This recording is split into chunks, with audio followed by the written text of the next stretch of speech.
Everyone must eventually pay for their own greed. But when it's the greed of those in power, it's the innocent who pay the price. Attention citizens. Large-scale riots have broken out across the country. All citizens are urged to stay indoors and lock the doors. The Republic of Korea government will. But is this really a riot? No, this is something far worse. This is a catastrophe. The world has lost all order. And those of us caught inside it are fighting with everything we have to escape this hell, to survive as human beings. Seoul, South Korea government building. Kim Sung-jin stands at the entrance to a conference room. Being patted down, he thinks to himself, "Never did I imagine I'd be frisked by agents from the National Intelligence Service. Whoever is watching over this project must be someone very important." He's already drenched in sweat before he even steps inside. He takes a breath and pushes through. The conference room is nearly empty. Just 3 people seated inside. And yet those 3 people: the president's advisor, Professor Han Sok-tae,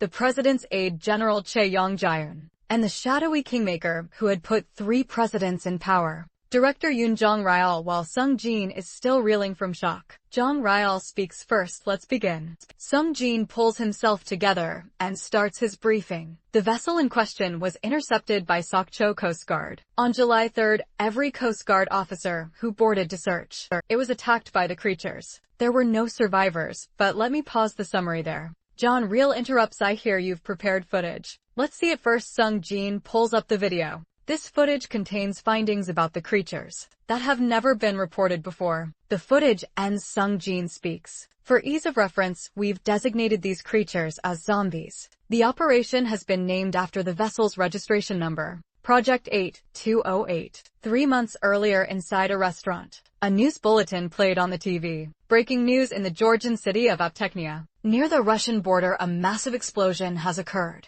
The resulting fire has spread as far as Adler, Russia. At a nearby table, a group of tattooed thugs were drinking loudly, drowning out everything else. One of them jeered, 'Soldiers don't mean a thing when man Biopa's around.' The others cheered in agreement. Nearby, a guy they called Sheriff was there, sending off a friend about to enlist. And the moment he heard that, his blood was already boiling. He was half out of his seat, ready to put those thugs in their place. Friend grabbed his arm. 'Hey, don't, today is the day. Gene, you enlist, just let it slide.' Another chimed in, 'Yeah, if you start trouble today, Gene Yu is the one who suffers.' Gene Yu's eyes lit up. 'Does that mean I get out of enlisting?' Sam Sick shot that down immediately. 'Not a chance.' Then he pointed at the TV. 'Wait, it's Pink Punch.' They all turned. A girl group performance was playing on screen. They were in the middle of arguing over who is the prettiest when crash, a loud bang made everyone look. A hulking man glared at a restaurant employee. 'What do you think you're going to do about Myung-goo's shirt? Are you blind?' The employee bowed frantically. 'I'm so sorry, I'll cover the dry cleaning, I promise, and the emotional distress fee on top of that.'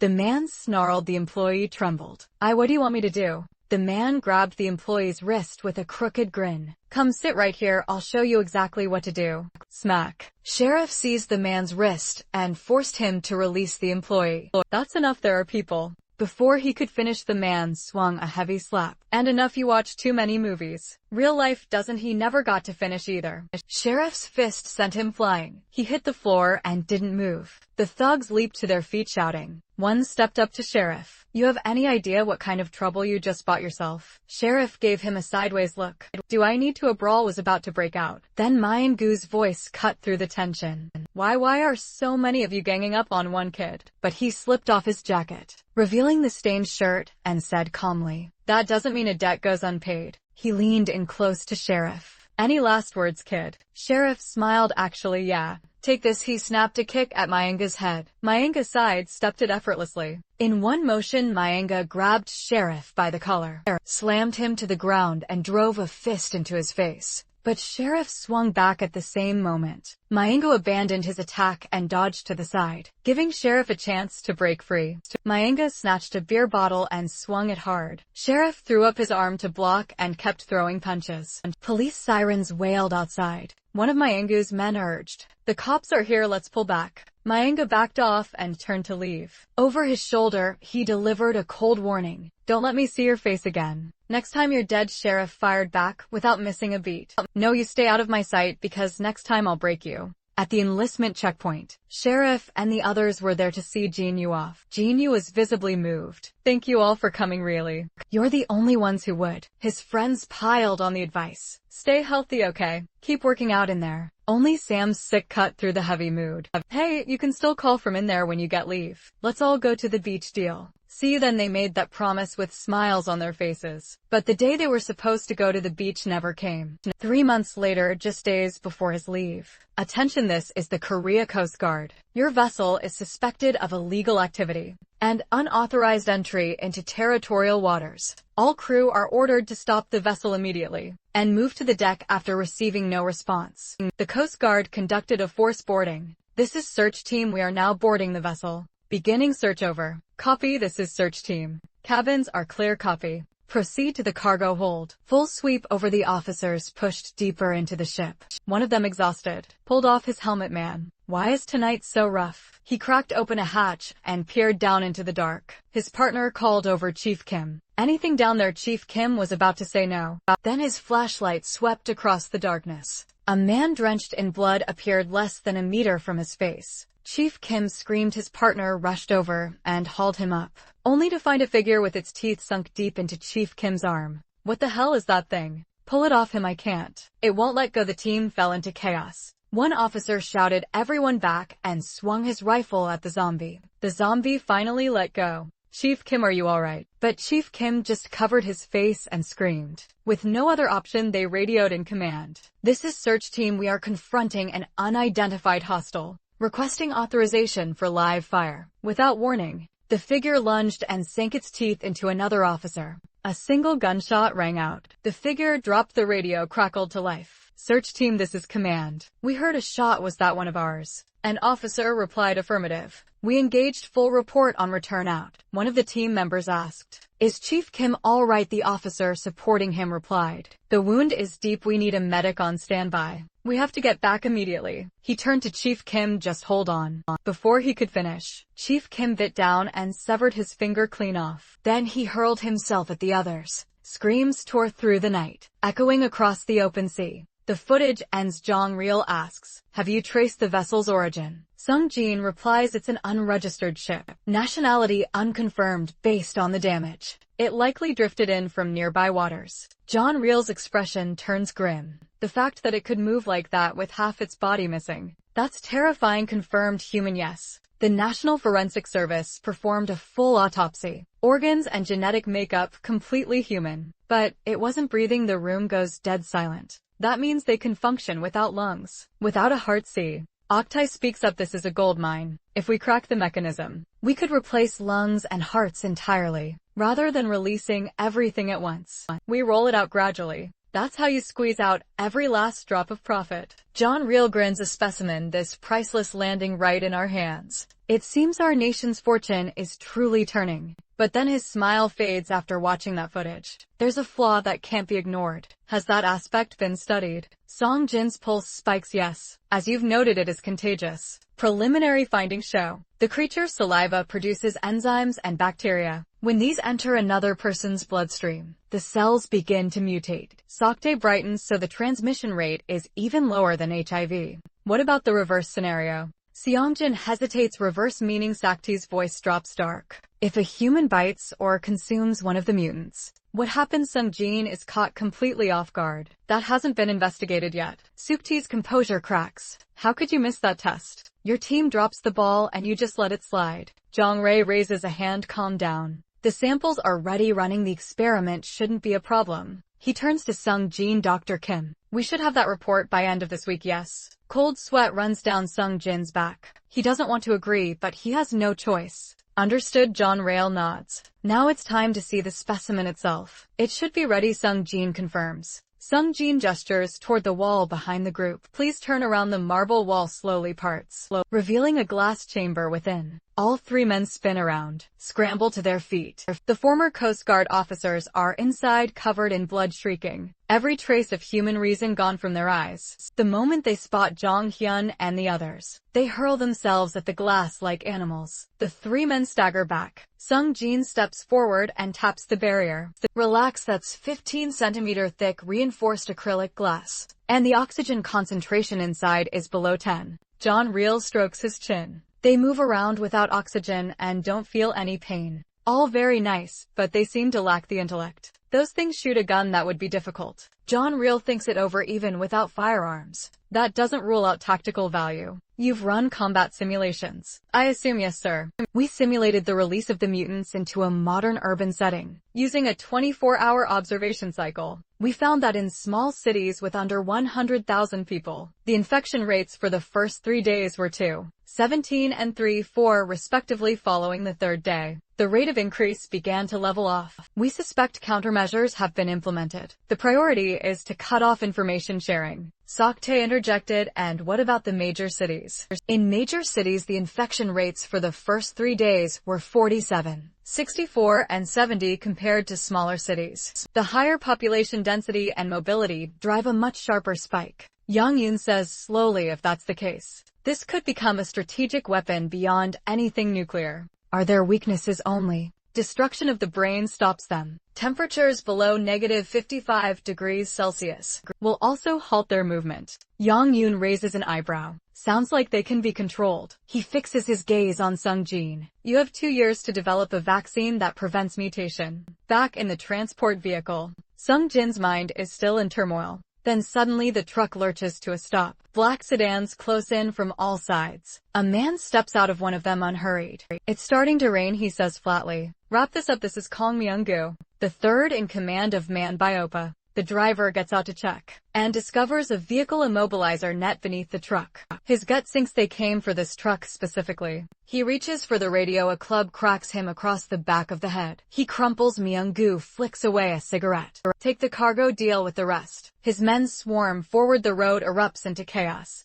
Men trading blows in every direction. The escort team pours out of their vehicles. The team leader points to one of his men. You radio for backup, everyone else prepare to fire. Copy. The words barely leave his mouth when a bullet punches through his brow. Then Young-gu appears from nowhere and drops the team leader with one punch. The remaining officers raise their weapons, only to find Myung-gu using the team leader's corpse as a human shield. He's insane. Inside one of the sedans, a middle-aged man watches the chaos outside with amusement, watching Myung-gu weave between the bullets moving like lightning. Just look at him. The man in the front seat doesn't respond and instead turns around. Boss, what? What exactly required your personal involvement? The man lights a cigarette. Chairman Huang of Taiyang Group. You know him. Yesterday his secretary contacted me. Said to get what's in that truck by any means necessary. The front seat man's expression shifts. Chairman Huang, the most powerful conglomerate owner in South Korea, and the man who helped Men Be Open go nationwide. The front seat man pushes further. So what's actually in the truck? That Chairman Huang wants it this badly. The man takes a slow drag. Knowing too much isn't good for you.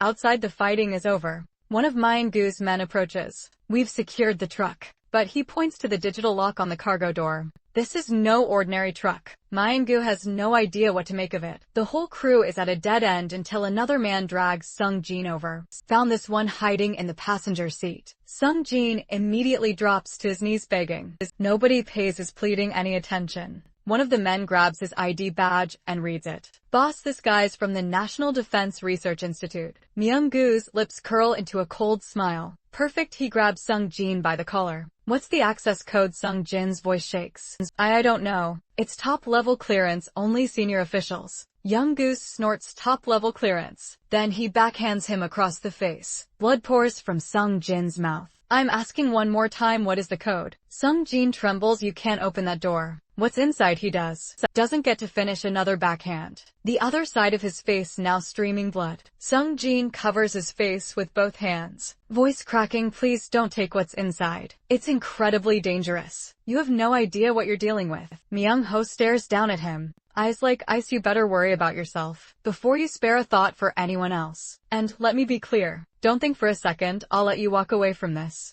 Young Jin's last wall crumbles. His face goes ashen. 601864. Myung-gu, it's open. Just then an out-of-place voice cuts through the air. Hey Myung-gu, what's taking you so long waiting for the cops? Everyone turns. It's the man who'd been sitting in the front seat of the sedan. He pulls open the car doors in unison. This is Choi Song-ho, the second in command of Monbyofa. Song-ho passes Myung-gu and leans in close. Do things properly, Myung-gu. You really can't get anything done without me. Can you? He pulls open the cargo door and steps inside. What's in here that warrants a National Intelligence Service escort? Whatever, Chairman Wang wants this badly. Knowing about it can only be an advantage. He waves away the blast of cold air that hits him. A refrigerated unit, what in the? His flashlight clicks on, his pupils blow wide. A frozen zombie is right in front of him. What the is that, a corpse? Don't tell me the other crates are the same. He turns to check and doesn't notice the zombie twitch behind him. He grumbles as he checks, these people are out of their minds. What does Chairman Huang want with a bunch of corpses?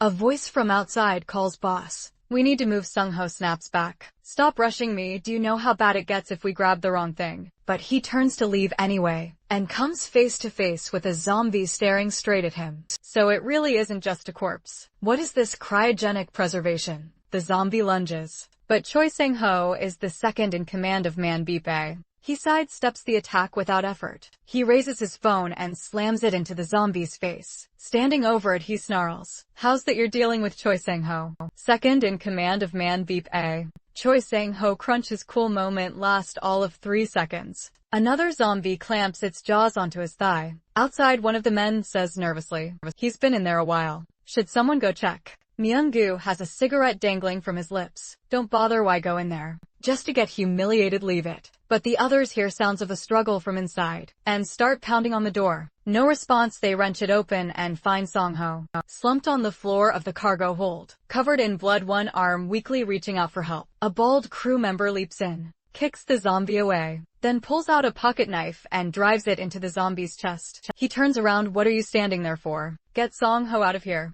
But the crew just stares at something behind him. What the hell are you all? Before he finishes the zombie, he just stabbed through the heart, stands back up and bites down on his shoulder. The other zombies awaken and pour shrieking out of the cargo hold. The crew snaps to their senses and scrambles for weapons. Only Myung-gu walks toward the zombies, expression dark. Doesn't matter what you are. Mess with our crew when you're finished. He reaches the zombie, tearing at the bald man, and drives his boot into its neck. Blood sprays. Myung-gu watches in shock as the zombie continues to gnaw at the bald man. Even with its neck crushed like that, it's still biting. What a blow to my pride. He tightens his grip on his kukri and takes the zombie's head. Clean off, a shout from behind. Boss, behind you. Myung-gu twists sideways, dodging 2 zombies lunging at him. Stabbed dozens of times and still moving. What are you, things? You just won't die. He shoves the zombie's head down hard. The skull cracks against the concrete, and the zombie wobbles back to its feet. Myung-gu lets out a short, furious laugh. Interesting. Blades don't work either, so how did that last one go down? He thinks back. Was it the head? Another zombie charges. Myung-gu sweeps its legs and stomps down on its skull. The zombie's head slams heavily onto the ground, blood pooling instantly, and it continues to howl, clawing at the earth in an attempt to crawl back up. Myung-gu thinks he might have guessed wrong. Still not dead, incredible. But after a few more thrashers, the zombie finally goes still. Myung-gu exhales. Got it. Looks like taking the head is the only way to be sure. He sidesteps another zombie's charge and snaps a kick into its knee. While it goes down, he picks up a steel pipe and strolls toward the zombie. I'll give you this, you all stick together. Don't you, even with one leg shattered. The zombie drags itself upright and lurches toward him. Myung-gu swings without mercy. The other knee buckles, both legs gone. The zombie crumbles to the ground, yet keeps shrieking, still trying to rise. He brings the pipe down on its neck. It still doesn't stop. A broken neck changes nothing. Alright. End of the line. He flips the pipe and points the sharp end at the zombie skull. Stop, don't move. At the last second, a black van pulls up and blocks his path. The man in the back seat rolls down the window. Being hot-blooded is good, kid. But leave at least one alive, or we don't get the rest of our payment. Myung-gu glances at his fallen men and says nothing. Hey Myung-gu, why aren't you answering? Myung-gu finally responds. Handle it however you want. I'll take care of my men. The man's expression sours. What kind of attitude is that? As he watches Myung-gu walk away, the man grins, old as ever. He points at the ground at the one zombie still alive. Deal with that first. Chairman Huang has probably already run out of patience. He casually polishes his ring. House Director Choi, one of the men, replies unconscious. Probably blood lost, the man sighs in exasperation. Unbelievable, he had to go and open that door. Get him to a hospital now. Yes, boss. Another man knocks on the car window. Boss. Car goes loaded, the man nods. Good. Move out, everyone else clean up the scene. Yes, boss. The convoy drives off. One of the crew grumbles to Myung-gu. Our guys are dead or hurt, and all he can think about is money. Myung-gu gives him a look. Let's talk, get moving. Clear the scene and bring our guys back. Everything else goes on the truck and burns. The man deflates. Got it. Myung-gu pats him on the shoulder. Once this is done, take the crew out for a drink. I need to go pay my respects to the brothers we've lost. Suddenly a voice cuts through the somber mood. Myung-gu, there's someone still alive over here. They turn to look. A figure staggers to its feet. Chest soaked in blood, a nearby crew member lights up. Taejik. Myung-gu feels something is wrong. Could it be? But the crew member runs in and hugs Taejik tight. I thought you were dead. He starts pulling him toward the car. The moment they turn away, Myung-gu roars, let go of him now. The crew member freezes, confused. Before he can react, Taejik bites down on his shoulder. A scream rings out, and the crowd comes rushing over. What happened? Chil-sung got bitten. Myung-gu launches himself forward, drives a knee into Taejik's chest and knocks him back. His mind is racing. He turned just like those things. Why is it contagious? Then another voice. The ones we lost are getting back up over there too. Every single person killed by the zombies has risen. All of them now zombies themselves. Myung-gu spins around and barks. Everyone in the car, we're leaving, move. A crew member pulls a car up. Boss, over here. Myung-gu vaults and go now. Chil-sung, still being torn at by zombies, screams out, take me with you please. Myung-gu looks at him and lets out a helpless breath. Drive, the driver says. Boss, there are more ahead, drive through them. Got it. The driver floors it, ramming straight into the zombies. The impact doesn't clear them. Instead, a zombie smashes straight through the windshield. Myung-gu shouts from the back seat, hey, can't you see the building ahead? Turn the wheel, but the zombie is blocking the driver's entire view. He can't see a thing. Myung-gu frantically buckles his seatbelt. The car slams into a wall at full speed. Myung-gu coughs and opens his eyes. Face covered in blood, sharp pain sears through his shoulder. Damn it, that's probably broken. He limps out of the wreck. Then out of nowhere, he bursts out laughing. Ha, fine then. If this is how the night goes, let's see it through. He reaches for his waist and remembers his kukri is still lodged in that zombie's neck. Of all the things to forget, this is going to be a long night.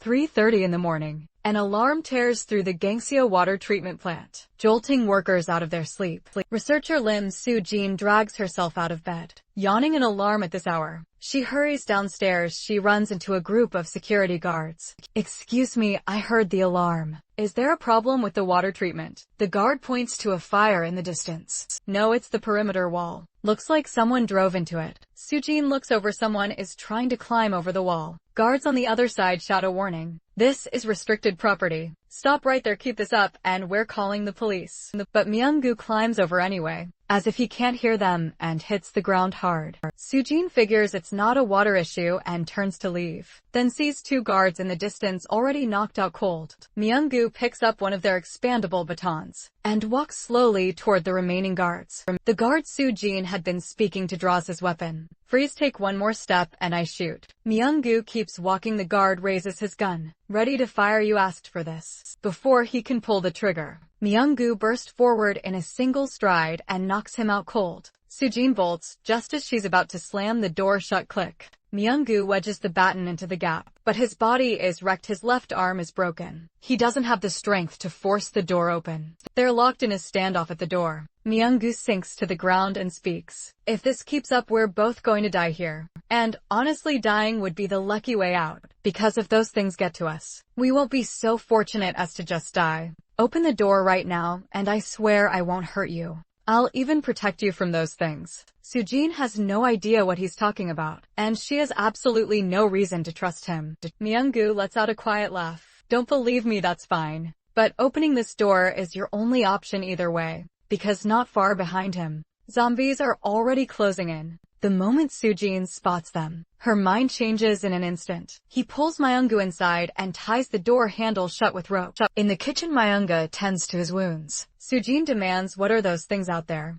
I don't know, tonight's the first time I've ever seen them too. Now come help me wrap this. As Sujin wraps a bandage around his wound, she asks, you at least know something, right? Kang Myung-go answers flatly, all I know is those things never quit. Don't count on staying put and surviving. He reaches for a knife from the rack. The moment she sees him grab the knife, Sujin tenses up and turns toward the door. Where are you going? The duty room. I'm getting a phone to call the police. That's not a great idea, Myung-go says calmly. Sujin spins around. Why? Got something to hide? He doesn't get angry. Just explains calmly, anyone bitten by those things becomes one of them. Even if you call the cops. If they're bitten, you're just adding to the enemy's numbers. Can you handle that? Sujin's confidence visibly deflates. Then warn them in advance. Young-gu lets out a short laugh. And say, what exactly, officer? There are monsters running around with their guts hanging out. And if they bite you, turn into one too. You think they'd believe that? Then what do you suggest we do? Sujin frowns, frustrated. You've done nothing but shoot me down since the start. Crack.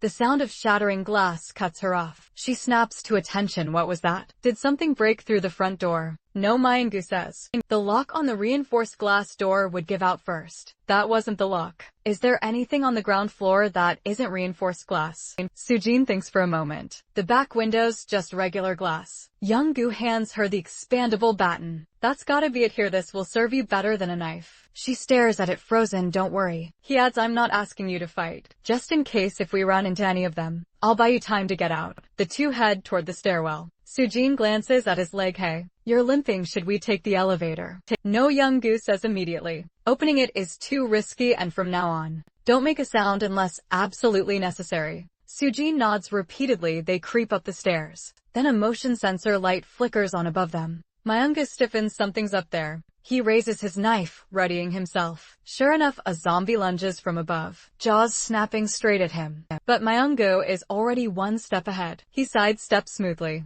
and drives the blade clean through the zombie's throat. Sujin claps both hands over her mouth to stifle a scream. Is it dead? She whispers. Myung-go lights a cigarette. Get back to the kitchen, don't slow me down. He turns to face the zombies now climbing in through the window. He figures he needs somewhere more open to fight them off. Myung-go slashes at one's neck, but the cut is too shallow. The zombie scrambles back up and lunges again. Myung-go drops low and slices at its legs, then catches it in a chokehold, while kicking a second zombie clear across the room. One clean slash ahead rolls. But in that same moment, Sujin screams. A zombie is diving straight at her. Myung-go snaps his head around, hit its legs. Now Sujin steels herself and slams the baton into the zombie's legs. It loses balance and crashes right into her. The zombie claws back to its feet, mouth wide open, lunging for her throat. When Young-gu's blade comes down on its skull, it goes still. Sujin has been knocked unconscious by the impact. Young-gu carries her back to the kitchen and sets her down gently. When the door erupts with pounding fists, he lets out a long sigh. Can't even catch my breath. He opens the refrigerator door.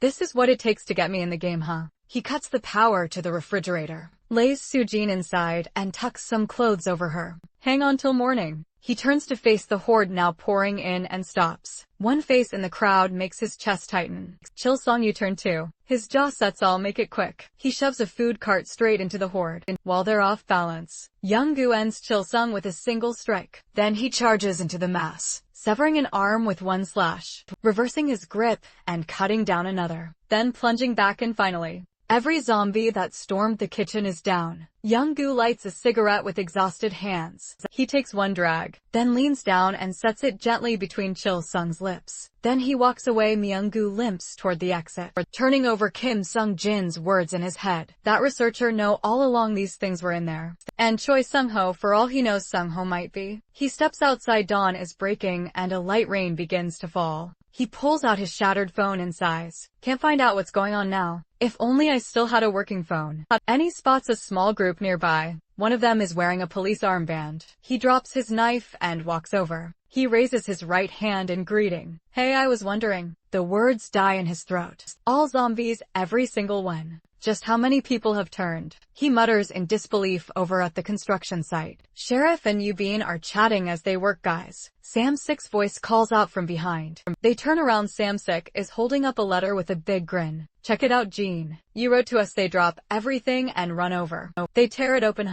Knew that guy would pull something like this. Eubene, you see this? He says he likes Jenny even more now that he's in the army. Eubene seethes. Park Gene. You traitor. Wait, what's a sharpshooter? Someone who's really good with a rifle. Oh yeah, probably, Sam-Sik says. Gene was always pretty good at shooting in games too. Real life isn't a video game. Sheriff laughs. He probably just got lucky. The three of them head inside, still chatting inside. Sheriff spots the guy in purple loitering nearby. That new kid is slacking off again. He marches over. Hey, new guy, what are you staring at? The guy in purple jumps. Sheriff snatches the phone right out of his hands. Hand it over. Something that good looking on your screen. Better not be anything dirty. I'm sick and you've been crowd and curious. They tap play. Noxapyeong Station, total gridlock. Dozens of cars smashed into each other. Blood soaking the pavement. Zombies swarming defenseless civilians. People running, screaming, begging for help. Owls, shrieks and desperate cries all tangled together.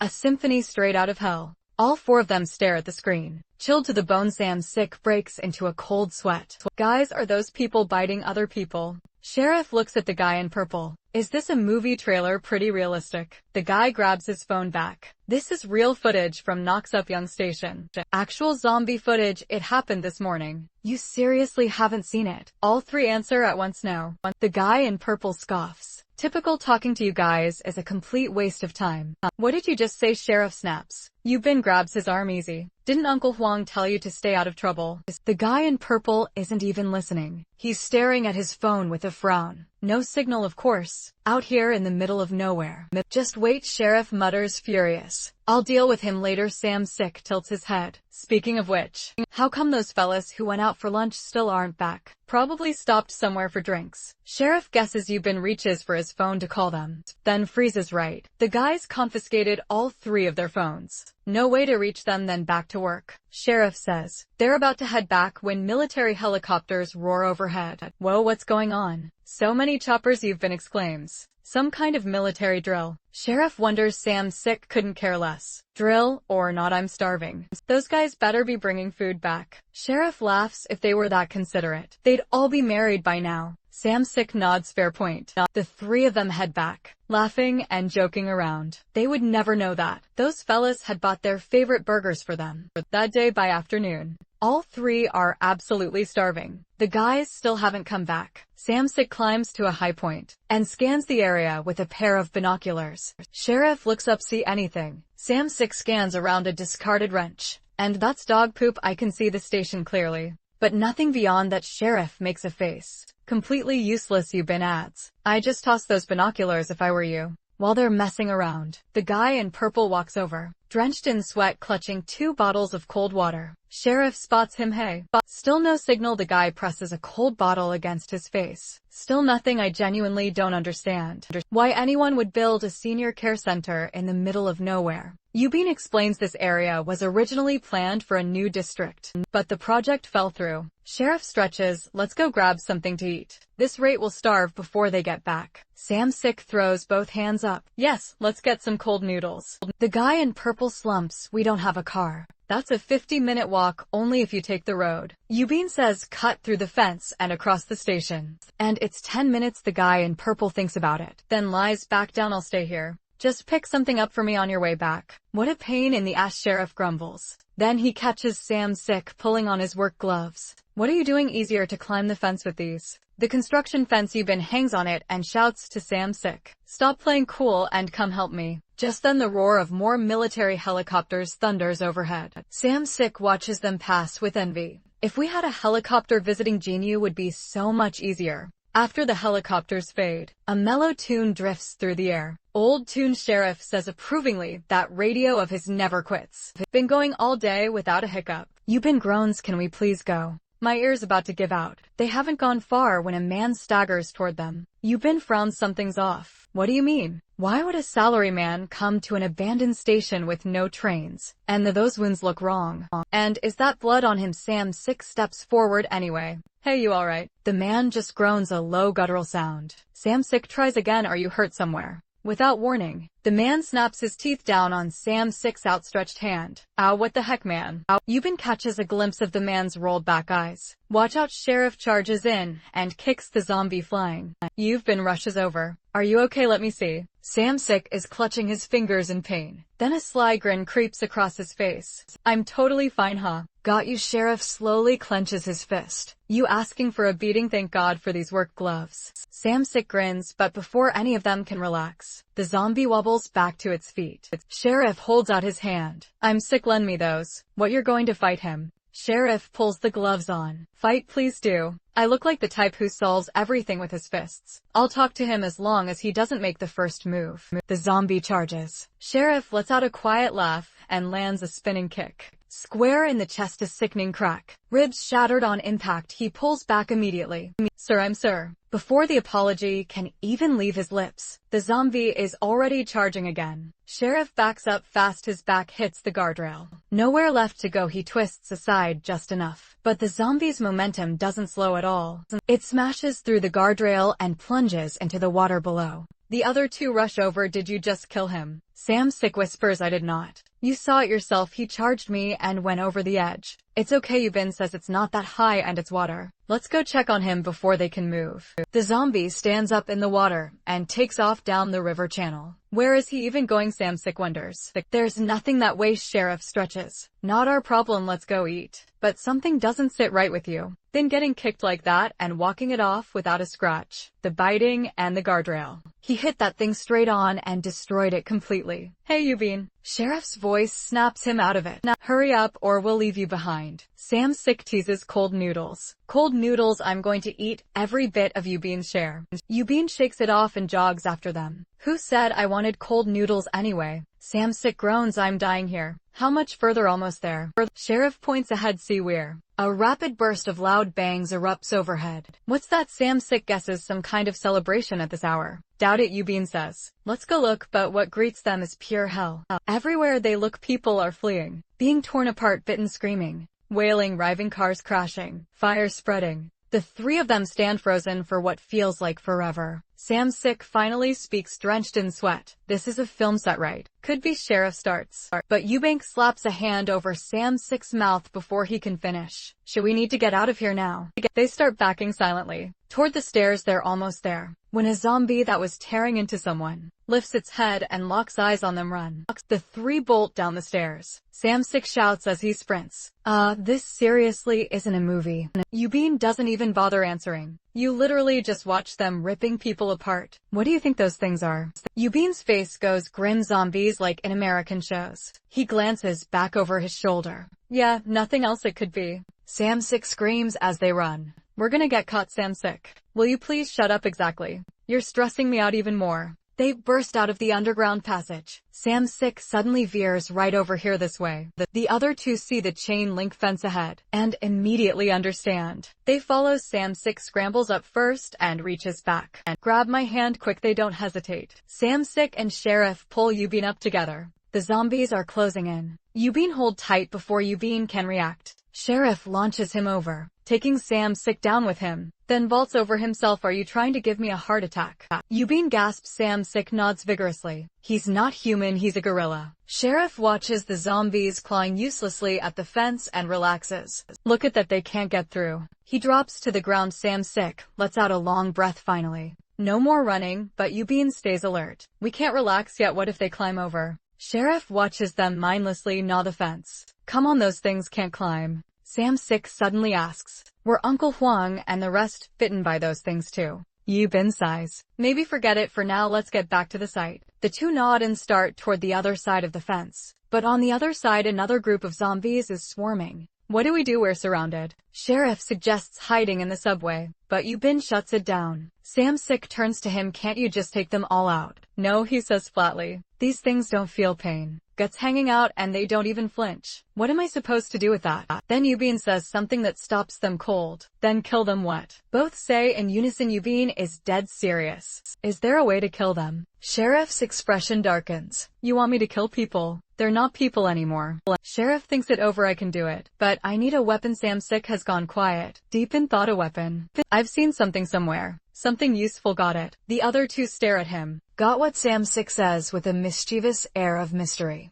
Just follow me for now. He then walks toward an open space and picks up a wrench from the ground. He hands it to Sheriff. This should do it. Sheriff blinks. How did you know this was here? Samsic grins. Spotted it with the binoculars earlier, right next to the dog poop. Sheriff goes silent anyway. We have a weapon. The question now is how do we handle them? Yubin speaks up. We should start with the smaller group over there. But they've been watching us. If we try to climb over, we might get bitten. Samsic points back the way they came. Look, that fence is about to give. Sheriff exhales. No choice then. It's risky, but we have to push through. Just as he's about to move, Samsic raises his hand. I've got a better idea. What? I'll be the decoy. I'll climb over. Lure them away. You come through while they're distracted. How about it? Both answer immediately. No way. You've been like this since we were kids. Always trying to sacrifice yourself. But think about it. It's the best plan. I'm the fastest runner. Sheriff grabs him by the collar. And so what? You want us to leave you behind and run to just watch you die? Listen to me. Stop thinking about sacrificing yourself. Got it? We are all walking out of here together. Samsic breaks into a smile. Yeah. You guys are the only ones who ever have my back. Meanwhile, Yubin has been studying the fence. Too dangerous to just climb over. Is there a way to take them out without going over at all? His eyes drift to the wrench. If they use it right. He turns to the other two guys. What if we unscrew the bolts halfway? Then only their heads can come through first. They get straight to work. Samsic hovers behind Sheriff. Hurry, the zombies on that side are almost over. Sheriff struggles left-right. Nothing, so he slams the wrench down hard there. Yubin pulls on his gloves and grabs the top of the fence. Using his full body weight, he bends it inward. Now go. Sheriff steadies himself. It's okay. They're not people. He brings the wrench down hard on a zombie's back. Spine snaps. The zombie still tries to get up. What are you doing? Pull it together. Sheriff lets out a shout to steal his nerves and drives the wrench into the back of its skull. Samsic watches in shock. Oh my god. So they only die if you smash their heads with the first one down. Sheriff calls out Yubin. You can let go now. Yubin releases the fence. Sheriff caves in a zombie's skull with one swing. Another lunges in a last-ditch effort. He sidesteps easily and shatters its skull from behind. Even after both are on the ground, he keeps swinging wrench coming down again and again. Just you freaks. The other two see him losing it and rush over to pull him back. A massive crash snaps him back to reality. The fence on the other side has been knocked down. A flood of zombies pours through. All three feel their blood run cold. What are you waiting for? Get over here. Yubin shouts, already crossing. Sheriff swings his leg over, but his clothes snag on the wire. The horde closes and he keeps telling himself, stay calm, stay calm. Yeah, right. He wrenches himself free, yes. And then a zombie clears the fence and clamps onto his foot. Long nails dig into his ankle. He yells. He spins and kicks at it. Let go of me. Kick after kick. The zombie finally releases its grip, but he loses his balance and falls backward, sliding all the way down the grassy slope. My head, forget your head, run. They take off, and halfway there, a familiar melody drifts through the air. All three follow the sound. Old Tunes is being tackled by a zombie. Help me, somebody help me. The three exchange a look. Do they go for him while they're still deciding? The fence crashes down completely. Damn it, too late. We have to go, Samsic says. If we stay any longer, we're done too. Back at the construction site, Hama is dead asleep when he faintly hears someone calling his name. Hama, you in there? He sits up groggy and finds Sheriff swinging a sledgehammer at the staircase. One hit, the stairs don't even budge. Yubin knocks on the iron staircase. It's bolted and smashing it won't work. We need to take it apart. Sheriff ditches the sledgehammer and uses the wrench to remove the bolts holding the stairs in place. Once the metal plate is off, he switches back to the sledgehammer. He spits on his palms. All right. Everyone step back. Only Hama has no idea what's happening. What on earth are you doing? No answer. Sheriff brings the hammer down. Without the bolts, the iron staircase can't hold and collapses in a clattering heap. Are you insane? Hama shouts. How are we supposed to get down now? Sheriff, thoroughly fed up, shoves his work jacket into Hama's face. Will you shut up? Yubin steps in. Give us a second to catch our breath. We'll explain everything, Samsic adds. If you knew what we just went through. You'd understand. Hama squeezes the jacket furious. Stop talking nonsense and put the stairs back. He squeezes and feels it something wet. Something sticky. Hama looks down. His legs give out and he collapses to the floor. Blood. Why is there blood? You guys got into trouble, didn't you? That's why you destroyed the stairs. There was nothing else to you. Bin sits down and tells him everything. Sheriff lies on the floor. Every time he closes his eyes, he sees himself killing those zombies. He can't settle down. Hama listens to Bin finish and scoffs. Ha, zombies. Give me a break, that's just scaremongering. The words are barely out of his mouth when a horde of zombies begins encircling the site. His phone chimes finally. A signal. He pulls it out. This is a mass broadcast. Current time, 1:18 p.m. as displayed on screen. Widespread riots and homicides have broken out in Seoul, Gyeonggi Province, and across the country. To manage this crisis, the South Korean government has mobilized military and police forces. Please remain indoors until the situation is resolved. The alert ends. The phone immediately flashes a low battery warning. You're kidding me? Sheriff asks. Didn't you bring a charger? It's in my bag. Hama points toward the zombie horde. And my bag is over there. I'm losing my mind. Sheriff groans. Grandma doesn't seem worried. Do we even need it? The alert said they're sending soldiers and police. We should just sit tight and wait. Maybe crack open some soju. No, Yubin cuts in. They're not coming. Alert mentioned zombies at 1:30 p.m. It's now 6:30. And there are still this many of them out there. Samsick adds. The video you showed us, that footage was from this morning. That's over 10 hours ago now. Hama rolls his eyes. You guys love jumping to conclusions. I think this is a disaster movie. He frantically dials emergency services. The number you have dialed is currently unavailable. Why won't anyone pick up? Driven to a headache by the racket, Sheriff proposes. Why don't we just knock him out? Yubin ignores that and turns to Sheriff. How's your ankle? The zombie got you, right? Sheriff stomps his foot. Fine. Just a scratch. Yubin still isn't satisfied. Let's disinfect it just in case. He turns to Hama. Can I get that bottle of soju? Hama's face shifts. Zombie. He rounds on Sheriff. Did a zombie bite you? Sheriff jumps. What? No, this isn't a bite wound. Hama exhales. Right. If he'd actually been bitten, there's no way he'd just be standing there. It's a scratch from its nails. What? Hama looks like he's about to have a meltdown. How is that any different? Irritated by his reaction, Sheriff says coldly, I said I was not bitten. I have not turned, so why are you losing your mind? Hama fires back. Have you never seen a zombie movie? You're already infected. Everyone push him off the edge. We have to act before he turns. He drags Sheriff toward the gap where the stairs used to be. If you have any decency, don't make your friends do it. Jump yourself. Yubin shoves Hama away. Calm down, he hasn't turned. Who gave you the right to decide whether he lives or dies? Hama grinds his teeth. Are you serious right now? You want to talk about friendship? Go ahead and protect him, then see how much that friendship matters. When he turns, Sheriff pushes between them. Both of you, enough. Is this really the time to be fighting among ourselves? He looks over. Samsick, say something. A gentle tune drifts up from below. Samsick pauses, then he speaks. Both of you stop. He's going to be fine. And Moscows don't lie. What would you know? Samsick points over the edge. Look down there. All three lean over. Isn't that Old Tunes? Samsick nods, satisfied. Exactly. Now think Old Tunes was bitten after Sheriff got scratched, right? So if Sheriff were going to turn, he'd have turned before Old Tunes. Did you? Bin's eyes go wide. Oh yeah, you're right. Sheriff's face lights up. So I'm in the clear. The mood is bright until a voice cuts through it. Don't celebrate just yet. Oh.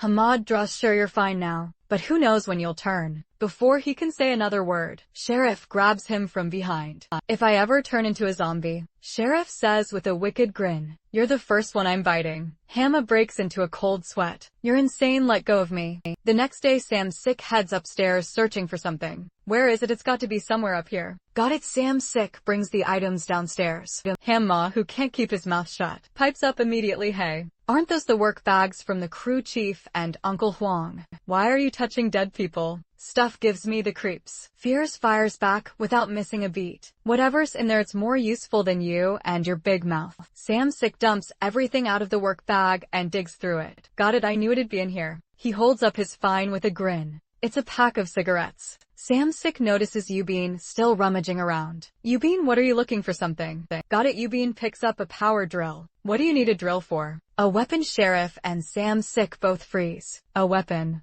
Yubin sketches out a rough diagram and walks them through the plan. Hama stares at it wide-eyed. This plan is absolutely insane. With the plan set, the three get to work. The pulley is mounted, the two ropes run parallel. This part should hold. Hama, who hasn't lifted a finger, says uneasily, is this really going to work? A trap thrown together in one day doesn't exactly inspire confidence. Yubin keeps adjusting the angle as he answers. Whether you're confident or not, this is the best we can do. Only one way to find out, and with that, he shoves the nail-studded plank over the edge. It slams into the ceiling of the floor below with a deafening clang, and the zombies below don't even flinch. Too short again. They haul the plank back up, adjust the length, and send it down once more. A heavy thud. The plank drives hard into a zombie's chest. Pinning it fast, Yubin shouts immediately. Don't let it fall, pull it up now. They haul the zombie up, but Hama stands frozen. Hey, what are you doing? Hit it before it falls. Hama stares at the zombie, trembling. I can't do it, useless. Sheriff snaps. Yubin, switch with me. I'll handle it. Yubin takes the sledgehammer.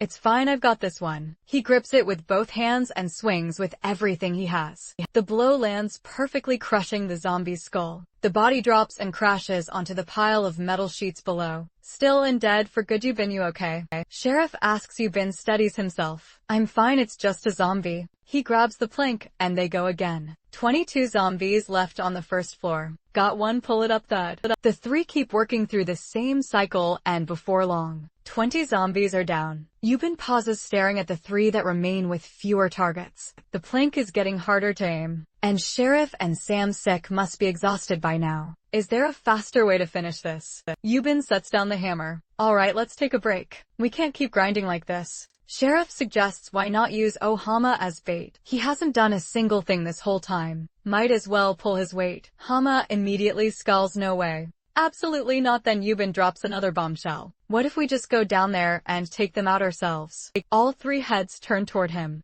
Hama waves his hands frantically. Are you serious? You go, count me out. Sheriff gives him a knock on the head. Relax, nobody's counting on you anyway. Then he turns to Yubin, cracking his knuckles. Actually, I've been itching for some real action. Samsik nods. Right, and now we know their weak point. Yubin stands up. Good. Everyone gear up, gloves, padding, then we head down. As for you, he looks at Hama. Look, Hama immediately says, I already told you I'm not going down there. I know. Yubin sighs. Stay up here when we're done. Lower the rope so we can climb back up. Can you manage that? Hama hesitates. Yeah, probably. The three gear up, confirm the area is clear, and rappel down one by one. Once they hit the ground, Hama quickly pulls the rope back up. Just so you know, if any of you get bitten, I'm not lowering. The sheriff frowns. Can we actually trust him? Don't worry, Yubin says he knows he can't survive without us. Just then Samsik calls out, guys. 2 zombies over there. The other 2 look. Sure enough, 2 zombies in the next room. Where's the third one? Sheriff doesn't wait. Forget it, take out these 2 first. The other one will show up. He steps forward. Come on. Then the zombies lock onto him. In charge Sheriff meets them head on. The wrench comes down and splits the first zombie's skull wide open. He sidesteps the second one's lunge. He swings the wrench upward and catches the zombie hard under the jaw. As it staggers back, Sheriff leaps and drives his weapon straight through its skull. 2 down, clean and fast. Sheriff glances back. Find the last one. Yubin is still stunned. No, not yet. I don't think it's inside. Then a sharp, distinct clatter from beyond the wall. What was that? Don't tell me there's another horde coming. Sheriff holds up a hand. I'll check. You 2 keep your distance. He pushes the door open carefully and steps outside. No horde, just a rattling from the chain link fence to his left. They follow the sound. An old woman, already turned, is tangled in the fence. Her vocal cords torn, unable even to growl. Sheriff stares at her. He knows what has to be done. But killing this helpless old woman still feels unbearably cruel. Yubin steps forward. I can do it if you can't. No, Sheriff shakes his head. Let someone with experience handle it. A spray of blood follows. Yubin watches Sheriff's hands tremble. You okay? Sheriff clenches his fist tight to stop the shaking. From now on, I need to think of myself as a vacuum with the plug pulled out. That's the only way I can keep going. Samsik chimes in casually. Gene, you should think that way too. He's probably killed way more zombies than all of us put together. Combat zone alarms blare. Woo.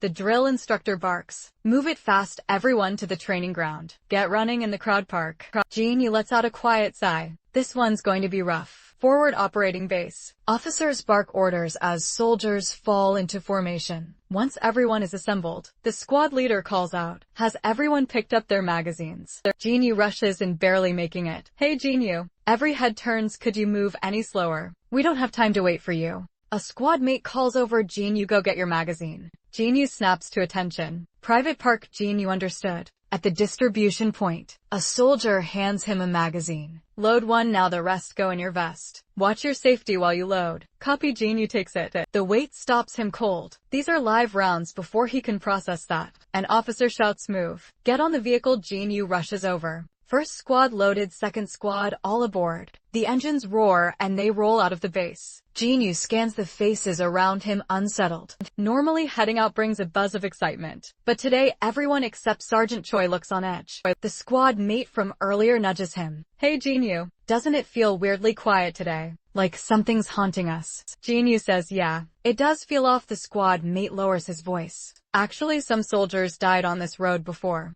Then he pulls a sudden terrifying face. Jinyu jumps. Sergeant Choi leans over and knocks him on the head. "Cut the crap." The squad mate looks innocent. "I was just trying to lighten things up for Jinyu. You never appreciate my good intentions." He turns to Jinyu. "You're an expert marksman. Even if there were ghosts out here, you better be able to shoot them dead." Jinyu stares at the blood trickling from his squad mate's split lip. "You okay?" He grins back. "Never better. Ghosts are all yours then." Ridiculous as it was, the tension in the vehicle does ease a little. Then a single gunshot rings out, followed by a relentless volley. Sergeant Choi mutters under his breath, "The moment that guy handed us live rounds, I knew something was wrong." The news swallows hard. Is this actually a war? Fortunately, the rest of the ride is uneventful, and they arrive at the rally point without incident. Second squad dismount. "Yes, sir." Once the squad falls in, the squad leader speaks. The time is 1845. Combat orders are effective immediately. Sergeant Choi raises his hand.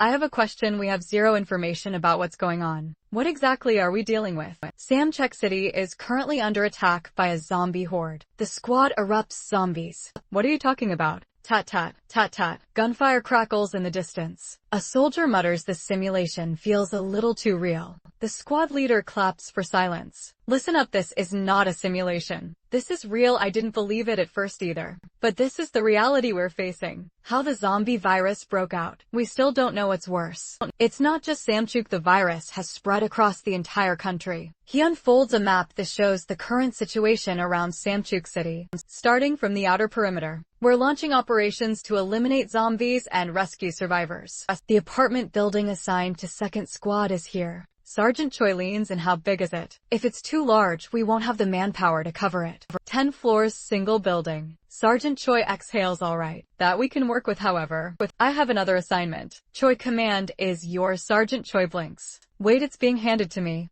The squad leader points to his green tabs. "That's right, those weren't put there for show." Sergeant Choi puts a hand to his forehead. Understood. What had to come has come." The squad leader claps him on the shoulder. "Trust yourself and trust your team." Then he's gone the moment he leaves. The squad erupts. "Sergeant, what do we do? Can't we just find somewhere to hide?" "Exactly. Other units are already deployed. Do we really have to enough?" Sergeant Choi cuts them off. "I know this is your first time facing something like this. And honestly, I'm scared too. I understand how you feel. But think about it. What if your family is in that building? Would you still want to hide?" Jinyu speaks up first. "I'm going. We have to save them." Sergeant Choi gives him a pat on the shoulder. "Settle down, kid. Don't go trying to be a hero just because you're new." The others fall back in line. "We can't let Jinyu take all the glory. Let's go." The squad starts to move. All except Kwon Jong-il, who shuffles uncertainly. Fine, let's go." Sergeant Choi allows himself a small smile. "Good, second squad. Move into the city." Inside the city, the squad scales the wall into the target zone. One by one, the last soldier drops down and whispers. All in. Jong-il is already getting cold feet. No matter how you spin it, this is insane, sending a squad with zero combat experience in alone. Another soldier glances back. "What else can we do? This is what soldiers do." Jong-il opens his mouth to argue. A soldier asks, "Sergeant, what's our next move?" "First, we map out our route through the building. Then we move. Everyone gather up. Target is there, the white apartment building at the end of the alley. 10 floors, but it's an open corridor layout. So this will take time. Get to your positions and move out." "Yes, Sergeant." Sergeant Choi calls out, "Hey, Jinyu, You're right beside me, be ready to fire the moment I give the signal. Yes, Sergeant. The squad moves silently through the alley toward the apartment. Then a body drops from above, hitting the ground not far ahead. What the? Jinyu looks up, either pushed off by a horde or someone who didn't want to turn. A soldier looks to Sergeant Choi. Should we check? Sergeant Choi nods. Go, careful. The soldier inches forward. Sergeant, this one's alive. The fallen person rasps weakly. My leg, my leg. The soldier looks down, a bite wound on the leg. He moves closer to examine it, but the person lurches upright and bites down hard on the soldier's arm. Squad mates rush in instantly. Privately shake him off. They swarm the zombie and pin it down. As they restrain it, Sergeant Choi's mind flashes back to what the squad leader said. Anyone bitten will turn, he shouts immediately. Everyone away from Privately now. Before the words even land, a soldier beside him stammers. The sergeant there. There's a zombie. The squad erupts into panic. Are those real? That body from before. It turned too. Sergeant Choi wastes no time. All units, weapons ready. A horde in the distance has spotted them. They charge fire. Sergeant Choi yells, single fire. No, full auto. Full auto. Jinyu raises his rifle. Stay calm, just like training. But when he lines up the sight on that body, still unmistakably human, his finger won't move. Then a zombie closes in on a squad mate. Private Son Jinyu, why aren't you shooting? Jinyu sees his squad mate in danger and fires one shot straight through the skull. Down, tat tat tat. Rounds tear into the horde, but the charge doesn't slow Sergeant. The guns aren't stopping them. Sergeant Choi flashes back to the moment. Jinyu dropped that zombie. That's it, the head. Aim for their heads. Jang Il internally. Easy for you to say, they won't stop moving. I need to look out for myself first. And so he shoves Lee Jong-dae aside and bolts. Jong-dae goes down hard, and before he can get up, a zombie pounces on him. Get off. Get off me, he fights with everything he has. Two more zombies close in. Sergeant Corporal Kim help. Bang bang bang. Corporal Kim Ji-ho arrives and drops all three zombies with 3 clean shots. Jang Il is crouched behind a car trembling. Damn it, how are we supposed to fight those things? You idiots, stop standing there and fire. Sergeant Choi roars, another volley erupts. Finally, the horde is completely wiped out. A soldier points at the wounded Jong-dae. Sergeant, what do we do with the bitten? It's too dangerous. Another soldier rushes to Jong-dae's side. Stay with me, come on. Stay with me. Only Jang Il hangs back. Still hiding. Corporal. He whispers, that guy's done for. Just leave him. Corporal Kim turns on him furious. Are you out of your mind? Keep your mouth shut. Jong-il pushes on. We all saw what happens when an infected person bites you. We don't know when he'll turn. Corporal Kim grits his teeth. I don't care, we don't abandon our own. But Choi walks over Corporal Kim. Keep your distance from him. Being careful is never wrong. Call for emergency support first, then pull him from the operation. Corporal Kim gives a reluctant nod. Then Jong-dae speaks. Corporal Kim, aren't you hot? I'm burning up. I'm so hot. Corporal Kim hears his name and starts to move toward him. Jong-dae snaps upright and lunges. Just as he's about to reach Corporal Kim, a bullet passes through his forehead. Jinyu already in position. Corporal Kim stumbles backward and hits the ground gasping. Jinyu steps forward. Corporal Kim, are you alright? Corporal Kim lets out a long breath. Jinyu, thank you. Jinyu shakes his head. It wasn't my call. Choi ordered me to watch Jong-dae. If he turned, I was to take him out immediately. He walks to Jong-dae's body and kneels. I'm sorry, please rest in peace.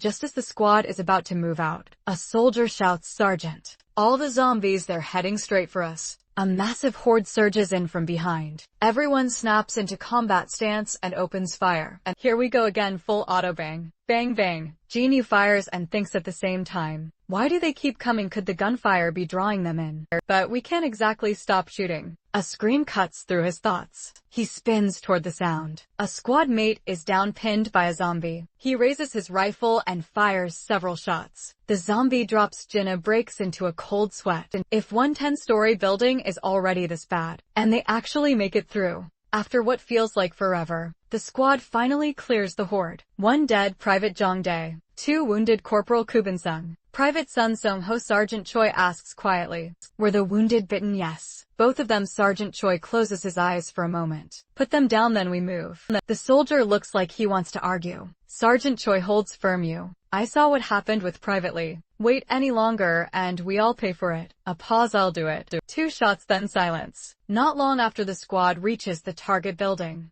Private Kwon mutters, 3 people dead before we even get inside. Are we actually going to make it out of here? Sergeant Choi turns to the comms operator. Any contact with command? Still trying. Choi nods. Keep trying. The moment you get through, report. And he faces the others. Listen up, we split into 3 groups. Kim, Ji Ho, Choi, Kansong. Jinyu floors 6 through 10. The 3 nod. Jong Il, Jo. Song Ho, Raya, Taesong. Guard the rear of the first floor until we confirm an exit route. The rest of you are with me. Floors 1 through 5 we reinforce upstairs or downstairs as needed. Any questions? No, Sergeant. Good. Move out. Jinyu reaches for the elevator button. I'll check if it's working. No, Sergeant. Choi stops him. We use the emergency stairwell. Using the stairwell doors as cover is far safer than getting cornered in an elevator. Jinyu nods, taking it in. He heads for the stairwell but glances back at the elevator display. Stopped on the 9th floor. Is it broken? First floor corridor. The search group moves toward the emergency stairwell.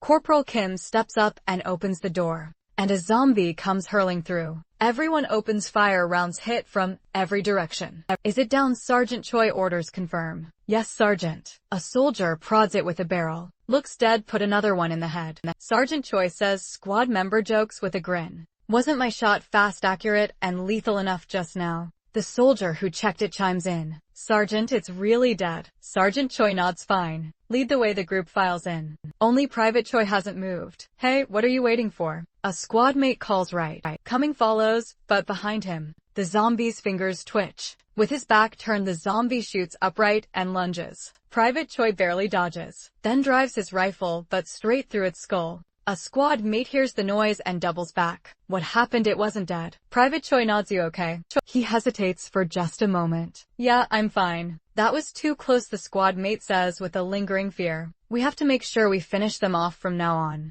I'm telling Sergeant about this. Waves him forward. Come on. Private Choi nods and falls in. But cold sweat keeps running down his face. It's nothing, I just got grazed by a tooth. That's all. 5th floor stairwell. Sergeant Choi speaks. This is where we split up. Stick to the plan. My group takes the lower floor, as Corporal Kim's group goes up. One more reminder, finding survivors is the priority. At the back of the group, Private Choi feels a wave of heat wash over his entire body. No, I just got scratched. I'll be fine. Downstairs in the rear guard team, Ryu Taeyum goes pale. Jo, I think there are zombies ahead. Jo Sang-ho rushes over. Where do they keep coming from? Taeyum grabs the radio. I'll report to Sergeant. But after struggling with it, the radio stays silent. Jo asks, what's going on? Did you check the channel? Taeyum nods. Channel's right, but the signal is strange. He thinks back to losing contact with command earlier. Maybe the signal is just bad in this area. Jong Yoon urges, let's get inside before a horde shows up. He's cut off as a sharp screech of static blast from the radio.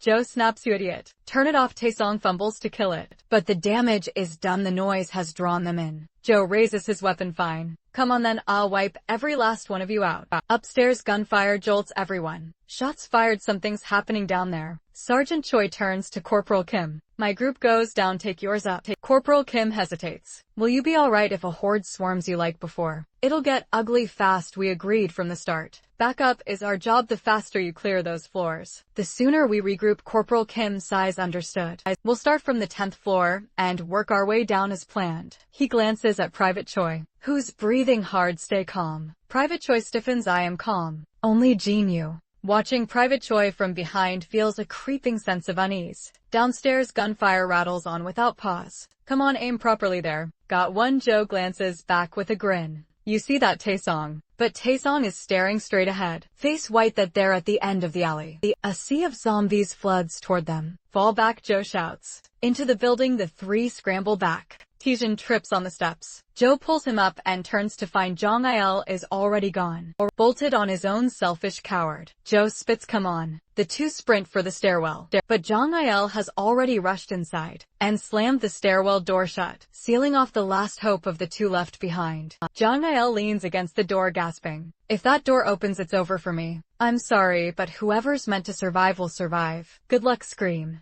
Then silence. 9th floor. Jean, you and the other spot a zombie wedged in the elevator doors. That explains why it wasn't moving. Corporal Kim orders Private Choi. Take it out. Yes. Corporal Jinyu cuts and wait. Firing here might not be a good idea. Why? The zombies on the 1st floor kept coming. I think the gunshots were drawing them in. That's just a guess, but I don't think we need to take that risk. Corporal Kim thinks it over. Fair enough. We search first out in the corridor. Corporal Kim frowns. Not a single zombie or survivor from the 10th floor. All the way down here. Jinyu is about to agree, then catches a faint sound from a nearby room. He stops dead and signals the others. He raises his rifle and carefully opens the door, then slowly lowers at a child. Jinyu reports immediately. First survivor in the building found. The three enter. What's your name? Lee Junbin. How old are you? 4. Where's your mom? The boy bursts into tears at the word. The Corporal Kim pinches his brow. I finally managed to get him to stop crying earlier.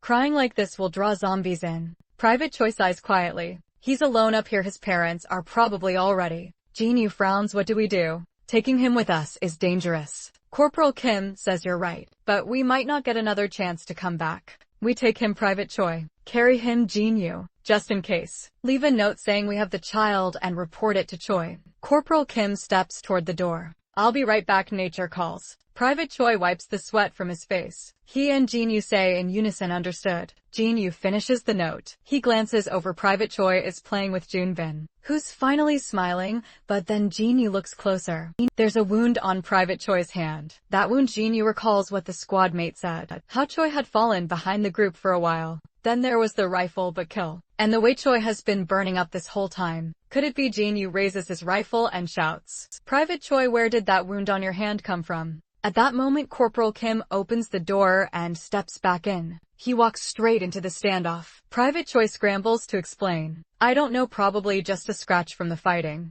Corporal Kim moves to check the wound. Private Choi shoves him back, then presses his gun against Junbin. Don't touch me, I told you I wasn't bitten. How many times do I have to say it? Corporal Kim hurriedly urges them. Okay, you weren't bitten. If that's true, then put the gun down. Jinyu, lower yours too. Private Choi screams, put down my gun so you can kill me. Go to hell, you think I'm an idiot. Don't move, anyone moves and I'll. Then it hits him, he freezes. What am I doing? He drops the boy and bolts out the door. The moment Private Choi steps outside, his stomach turns and he vomits. Jinyu watches him and slowly raises his gun. When Private Choi turns back around, he is already fully transformed into a zombie. Jinyu lets out a slow breath. I'm so sorry, I truly am. A single shot rings out. Corporal Kim calls over Jinyu. You okay? Jinyu nods. The kid fine, just scared. Corporal Kim heads for the door. We're running out of time. Let's move, but the moment he steps out, he yanks himself back inside and locks the door. Jinyu, you said earlier the zombies seemed to react to gunshots. You were right. Emergency stairwell. Sergeant Choi and his team are pushing down the stairs. Hold it, footsteps. Weapons snap up, everyone tenses.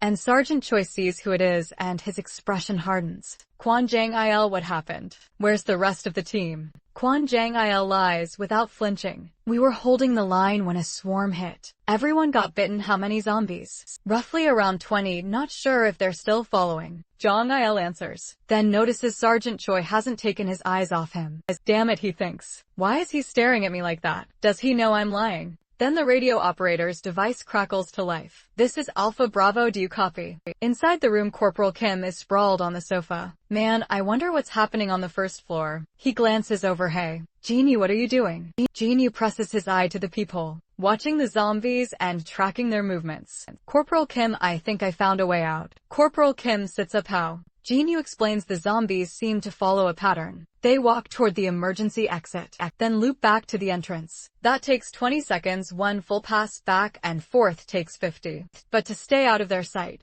we have about 20 seconds, more than enough to reach the emergency exit. Corporal Kim nods slowly. All right, I'll go first and check it out. If it's clear, bring the kid. He eases the door open and sprints toward the emergency exit. It goes without a hitch.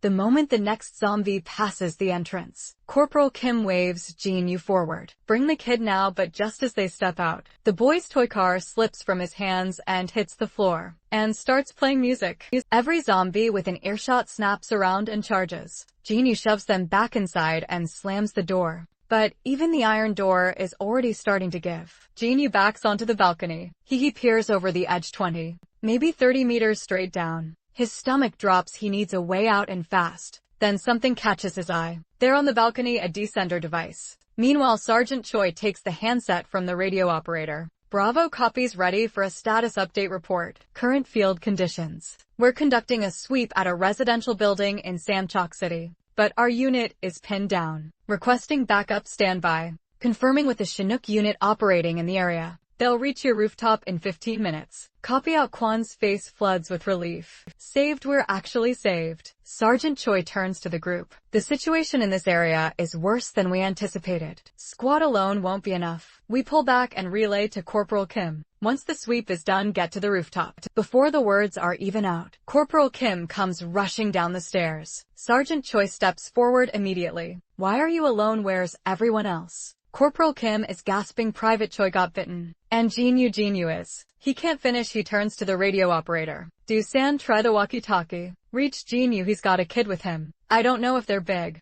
Doosan doesn't hesitate. He grabs the walkie-talkie. Jinyu. This is Doosan. Coming over. Jinyu's voice comes through clear and steady. What's your status? Survivor okay? He's fine. Before the door breaks. I'm using the descender device to get out. Can you bring the kid down to the 3rd floor? Copy out. Jinyu wraps the child in his arms and rappels down slow and steady. At the 3rd floor, he swings his leg and kicks through the balcony window. Landing clean, he raises his weapon and sweeps the room. Nothing. He allows himself one quiet breath. I'm at the 3rd floor. What's the situation outside? 2 zombies confirmed in the corridor. Hold your position. Sergeant Choi fixes his bayonet. Only 2. You can take them without firing. Private Choi put one down with a rifle but before. So it's doable, but it's dangerous. I'm not ordering anyone who wants out. Head to the rooftop. Corporal Kim speaks up first. I'm going. I can't leave my partner behind. Just save my own skin. That'd be a disgrace.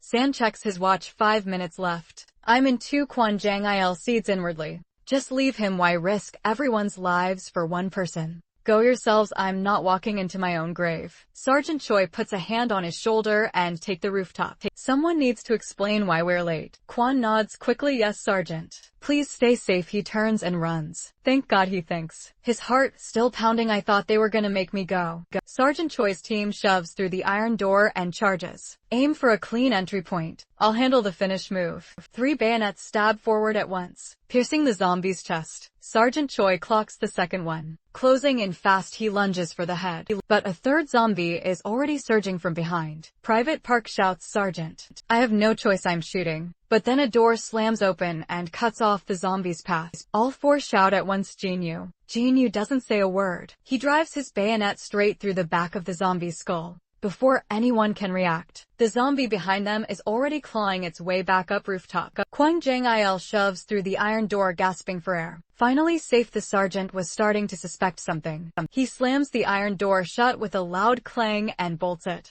It's unlikely he'll be found out. But why stay on edge? He's still congratulating himself when every zombie on the rooftop turns to look at him at once. Kwan's blood runs cold. What the? He throws himself at the door, yanking the handle, then remembers he locked it himself. By the time he gets it undone, the zombies are already on him. On collapses, screaming at the sky.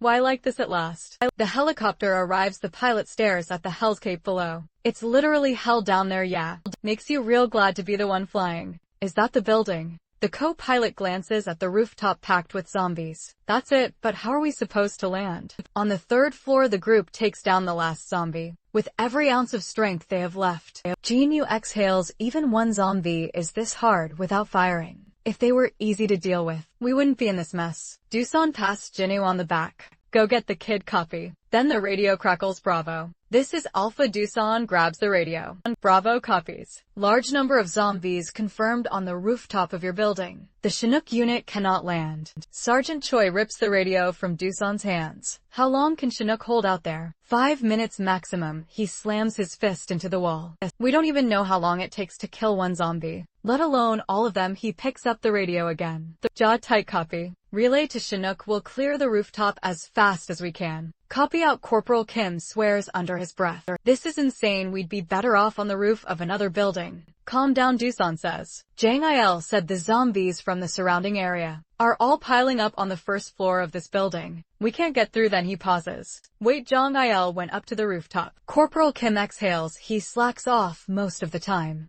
but he's a clever one. If anyone can survive this, it's him. He's probably still alive. He turns to Sergeant Choi. Sergeant, what's your call? Sergeant Choi's voice is calm. We go up. We drive those zombies off the rooftop. Corporal Kim blinks. What do you mean exactly? They react to gunfire and humans. We use that. I'll be the bait. The room goes still. Don't talk like that. There's no way we let you sacrifice yourself while we just walk away. Sergeant Choi's expression turns hard. So you'd rather everyone dies fine. But what about the child? Private Park speaks up. What's the plan, Sergeant? First, I move faster than the zombies. I draw them down from the rooftop and into a corridor a few floors below. Then you wait for them to pass. Then head up. Wait. Jinyu cuts in. I know exactly how fast those zombies move. To pull it off, the bait has to lead them all the way down to the 6th floor. He looks at Sergeant Choi. You know I'm fast. Sergeant Choi doesn't back down. Don't underestimate me, kid. Jinyu shakes his head. That's not the issue. We don't know if there are zombies in the 6th floor corridor. We have to make sure any zombie we run into is taken down immediately. So it has to be me, Sergeant Choi counters. And if the zombies on the 6th floor hear the shots and come upstairs, you'll be completely cut off. I'm not sending a private on a suicide run. Jinyu shakes his head. I'm not always. I need Corporal Kim and Private Park to repair the elevator on the 9th floor and ride it down to 6. Contact me by radio. Sergeant Choi and Dessen wait with me in the 10th floor corridor. After I've drawn the zombies down, I'll need to get back to the rooftop. Cover me, make sure none slip through if the elevator doors don't open. Within 4 minutes, or within 20 seconds of any gunfire in the corridor, rally without me. Everyone nods and they split up rooftop. Jinyu kicks the iron door open and opens fire. Without a word, zombies drop one after another. He spots Jong-il in the massive bodies. Their eyes meet for just a moment. I'll see you off. One shot. Then Jinyu turns and runs all the way to the 6th floor. Just as he feared, there are zombies in the corridor. They snap toward the sound. Jinyu raises his weapon. 3 shots clean. Fast done. But the delay cost him. The zombies from the rooftop are already pouring down after him. Inside the elevator, Private Park hears the shots. Corporal Kim, the gunfire. Just like Jinyu feared, he ran into zombies in the corridor. I have ears, Corporal Kim snaps. Should we go help him? No. If there are zombies at the elevator doors, we're dead too. The gunfire stopped right. Private Park listens. Yeah, nothing. Did he clear them all? Corporal Kim checks his watch. 20 seconds, enough time to open the doors. He's about to press the button when Jinyu's voice comes through from outside the doors. Corporal Kim, open up. They wrench it open. Corporal Kim steps out and opens fire on the horde. Private Park, get ready to close the doors. I'll cover. Jinyu working in perfect sync. The 3 of them get the door shut just before the zombies close in. Meanwhile, Sergeant Choi's group reaches the rooftop to find no sign of Corporal Kim's team. He grabs the radio. Where are you? Corporal Kim can't help but grin. Doosan sounds pretty stressed. He keys the radio. We're on the 10th floor. Moving to the rooftop now. The 2 on the roof let out a breath of relief. But as they climb up from the 3rd floor, Jinyu catches a glimpse. Zombies below are surging upward too. Move, zombies are coming up. What? Why aren't they staying on the 6th floor? They must have heard the helicopter. Jinyu wheels around and opens fire. Get to the roof, I'll hold them off. Corporal Kim runs, cursing under his breath again. Seriously, I'm gonna teach you a lesson. When you get up here, you better make it. Sergeant Choi spots them charging up and shouts, Corporal Kim, what's all the shooting? Where's Jinyu? He's covering the rear. Sergeant Choi's eyes go wide. Then get back down there and help him. At that moment, the helicopter begins to lift off. Don't take off, we're still missing one. The pilot's voice comes back, grim and steady. I'm sorry, I can't put everyone here at risk for one person. The words are barely out and Jinyu comes sprinting onto the rooftop. Jinyu, jump, jump. Jinyu hits the edge and leaps. Corporal Kim reaches out with everything he has and misses. No. Corporal Kim's eyes fill with tears. If I just been a little faster. Corporal Kim, aren't you going to pull me up? Jinyu calls up, breathless, dangling from the fast rope below the helicopter. On board, Corporal Kim stews in silence. Doosan puts a hand on his shoulder. Let it go, we're only alive because of Jinyu. Sergeant Choi turns to the crew member beside him. Are we heading back to base? The man shakes his head. There's no point going back now. Civilians have been transferred to the evacuation shelters. Our unit is being deployed to the Samchuk nuclear power plant. Sergeant Choi nods slowly. I see outside the hospital entrance. A handful of zombies wander aimlessly until a car comes screaming toward them. It sends them flying, then slides into a clean drift and stops right in front of the entrance. Kang Myung-ho steps out wincing. Get the hell out of my way. My shoulder is killing me. Lacking any sense of self-preservation, the zombies charge again. Myongu draws his cleaver.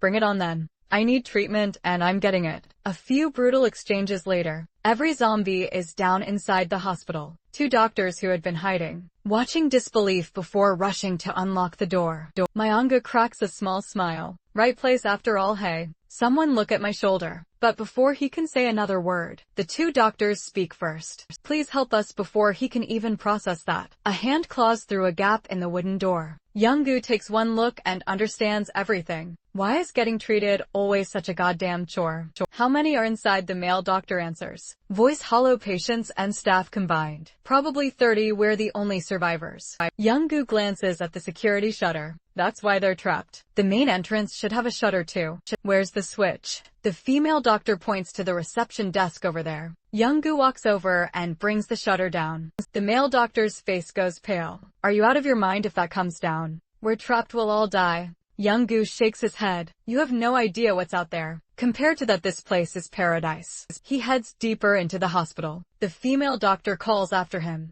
Where are you going? Young-gu doesn't look back. I already told you I need treatment. On the road outside, gangs see a water treatment plant. Soldiers are hard at work clearing debris, laying down chain link fence. Limps Soo-jin wrapped in a suit jacket limps toward them. Excuse me, please help me. The sentry spins around. Startled zombie. 6 o'clock. He raises his weapon and fires. Soo-jin drops to the ground, arms over her head screaming, don't shoot, don't shoot. An officer arrives at a run and stops cold. What is wrong with you? She's human. How many times verbal confirmation before you fire? Get a blanket. He crouches beside her. Are you alright? Our sentry made a mistake. The situation out here is complicated. I'm sorry. He signals the sentry to help her up, then spots the wound on Soo-jin's leg. His tone shifts instantly. Visible wound. Everyone fall back. He draws his sidearm on the ground. Soo-jin is trembling. These soldiers flip between kindness and a gun barrel in seconds. But she obeys. The officer's voice is flat and cold. The wound on your leg, how did you get it? Did something bite you? It's a cut.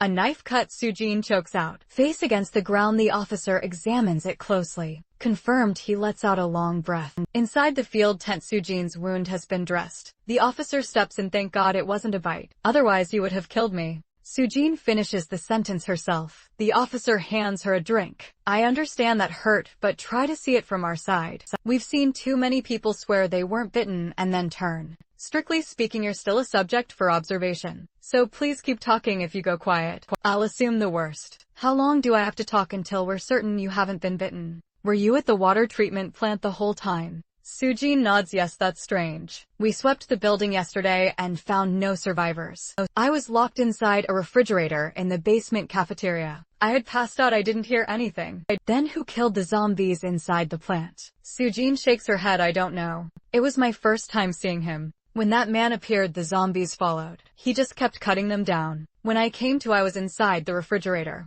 The officer stares. He cleared all those zombies alone. Honestly, that's hard to believe. In any case, I'll arrange for the supply helicopter coming at 6 o'clock to take you to the evacuation shelter. Soo-jin stands up. Can I make a phone call? My parents must be worried sick. The officer's expression doesn't change. Signal across Seoul is almost non-existent right now. Including here, most areas have nothing. Soo-jin's voice falters. That's serious then. My parents, please believe they're still alive. I don't know if my own family is either. Then the alarm sounds outside. Zombies approaching from Olympic Boulevard. Repeat. Zombies approaching from Olympic Boulevard. Scale 4. Scale 4. What does that mean? The officer is already moving. It means thousands. Soo-jin can't hide the shock. That many? He glances back. Just in Seoul alone, we're looking at tens of millions. Pray we all make it outside. Machine guns roar. Zombies fall in waves and more waves pour in to replace them. Don't stop, keep firing. Aim for the heads. Orders fly. Then the officer closes his fist. Ceasefire. Threat neutralized. Soo-jin steps outside at the sound of silence. Sight hits her like a wall. A mountain of bodies, blood soaking the ground. She drops to her knees, sobbing and retching. The officer walks over. I know, but please stop crying. It's affecting the morale of my soldiers. You'll be leaving soon. We still have to stay. Jean wipes her eyes. Only a few dozen of you are holding this position. The officer sighs. Under normal circumstances, I command over 120 soldiers. Reserve troops were called in as well, but they all turned. Soo-jin presses further. Then why not take shelter inside the water treatment plant? It would be safer, wouldn't it? That's not my call. My orders are to secure this road, set up the barriers and hold this position. Not to sit and wait inside a building. Soo-jin's voice rises. Who gives orders like that? The officer points to his cap badge. People whose rank symbols are far more complicated than mine. Soo-jin opens her mouth to say more, but the helicopter drowns her out. The officer checks his watch. when you get to the shelter. Forget this place ever existed if you can pray for us. Sujin looks down. I'm sorry. I was being selfish. The pilot climbs down from the helicopter. A survivor. I never expected to find anyone alive in a place like this. You've got incredible luck. Is she injured? The officer nods. Wound but not a bite. The pilot thinks for a moment. All right, injured or not. Protocol is protocol. You might not like it, but I need you to bear with it. For 20 minutes, we're just following orders. The officer explains. On the first day, a rescued survivor mutated mid-flight. The helicopter went down. That's why we do this now, miss. Please just put your pride aside for now. The rotors thunder and the helicopter lifts Sujin away from the camp. High above, the two pilots chat casually. Look at that scale 6 zone. Absolutely horrifying. Hey, zombies can't think right. Why do you ask? No reason. I just think there's definitely some intent behind them. Circling in such an orderly way. Purpose. If they keep this up, they'll just starve to death. The comment is casual, but it strikes a chord with Sujin. Her pupils dilate instantly. A lecture from university flashes through her mind. The bacteria cultured in the petri dish. They gathered around a central mass called the mother colony, then spread outward in every direction, expanding their radius. Circling. It was instinct, a biological drive to propagate. I'm so hungry. At the construction site, everyone's stomachs are pressed against their spines. But even worse, the water is almost gone. Yubin's voice is tight with worry. This is serious hunger. You can push through, but no water. That's a different problem. Sheriff grabs a wrench. Stop whining. Weapon up. We're heading into the downtown area to find food. Everyone scrambles to their feet. You have a plan? Sheriff grins. Plan? Given where we are, we don't need one. We've gone almost 2 days without eating. The downtown area right behind us is full of food. That's why we go. If we run into a zombie or two on the way, we knock them flat. That's the plan. Yubin exhales. Listen, we've been lucky so far, but luck doesn't last forever. You know better than anyone except for you.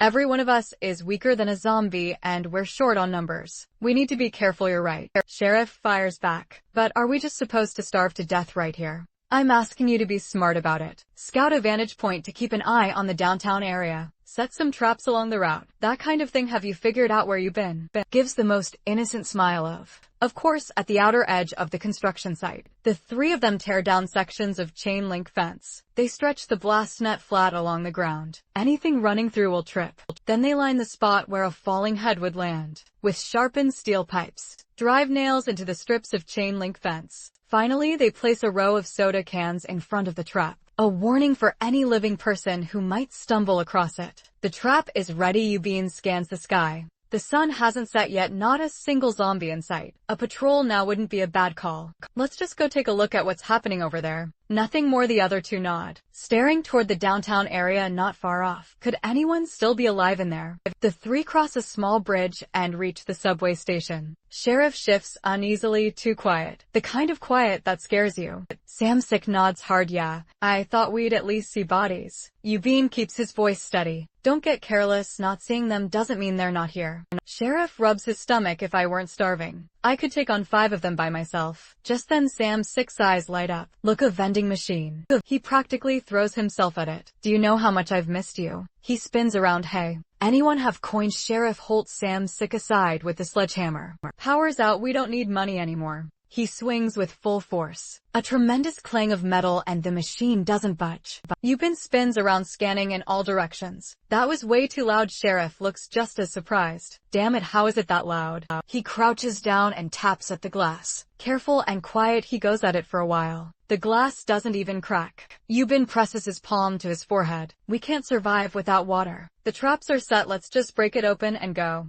All right then, no holding back. Sheriff grips the sledgehammer with both hands and drives it into the machine. With everything, he has a massive crash. The door gives way. All three rush in and grab a bottle, each drinking without stopping. That's it. Sheriff unslings his backpack and pulls out the tools inside. There are plenty more tools back at the site. Toss these for now, make some room. Pack in as many drinks as we can carry. Once the bag is full, Sam 6 stares at the leftover bottles. Should we go back for more bags? Yubin cuts in Sam Sick. Our goal today is to scout. Sam Sick snaps back to reality. Right. But is it safe to just walk out into the street like this? Yubin points to the building behind them. Exactly. That's why we go up there first and see what we're dealing with. Sam Sick nods okay. But what about those blood stains? They approach the building. Look, the trail leads all the way inside. Someone who got bitten must have run in here, which means there are zombies inside. Yubin sets an empty soda can down at the entrance.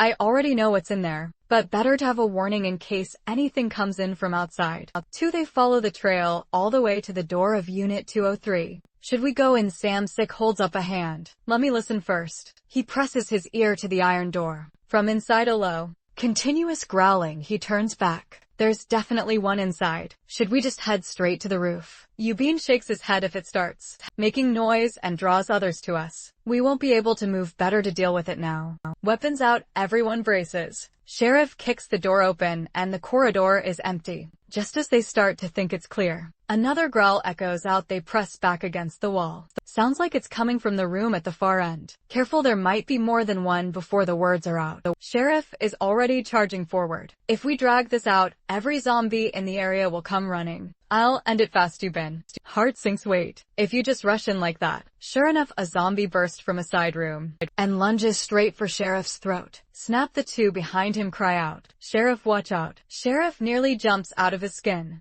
Scared the life out of me. Stop biting my sledgehammer. He flings it aside with full force and brings the hammer down on the zombie's skull. He glances back. Let's go. Both exhale and fall in behind him. At the door of the farthest room, Sheriff and Sam Sick get into position and signal. Yubin to open it. Click. The door slowly swings open. Sam Sick freezes a school uniform. Sheriff steps in and crushes the zombie with a single swing. Student or not, these things are no longer human. At the same time, Yubin swings his hammer and takes out the zombie lunging at Sheriff. The 3 of them head up to the rooftop to survey the city. Sam Sick stares out at the chaos below and says, every road is jammed. Driving out of here is going to be nearly impossible. Yubin adds, and it's not just the main roads. The alleys and the underground passages are all blocked too. Let's head back to the construction site for now. At the shelter, the pilot who transported Lim Soo-jin turns to his men and orders. The lady has visible wounds. Strictly quarantined.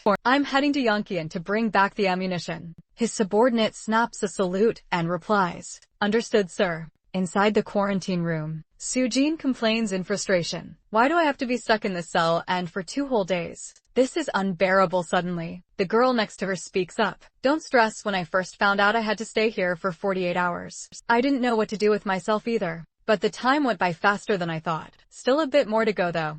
Soo-jin turns and studies her face. Wait, have I seen you on TV before? The girl tilts up her cap and says, I'm Tyra from Pink Punch. Soo-jin glances down at her injured toe. What happened to it? This a hit and run. Some jerk in a red sports car. He had to have known he hit someone. Just drove off without looking back. Soo-jin asks with concern, did you get it treated? Tara gives a bitter smile. Looks like I'll be living with it for the rest of my life. Dancing will be rough like this. But I'm a good singer, so it's fine as long as I can still sing. I'll manage, Looking at Tara so upbeat and radiant despite everything, Soo-jin can't help but feel a little ashamed of herself. Tara reaches out her hand. I heard from the soldiers. If we just hang in there, everything will go back to normal. And until then, let's keep each other going. Soo-jin takes Tara's hand in both of hers. Yes, let's do this together. Back at the construction site, the 3 of them call out for what feels like an eternity. But Hama never drops the rope. Sam Sick wonders what if he fell to the first floor and got bitten. Sheriff scoffs, no way.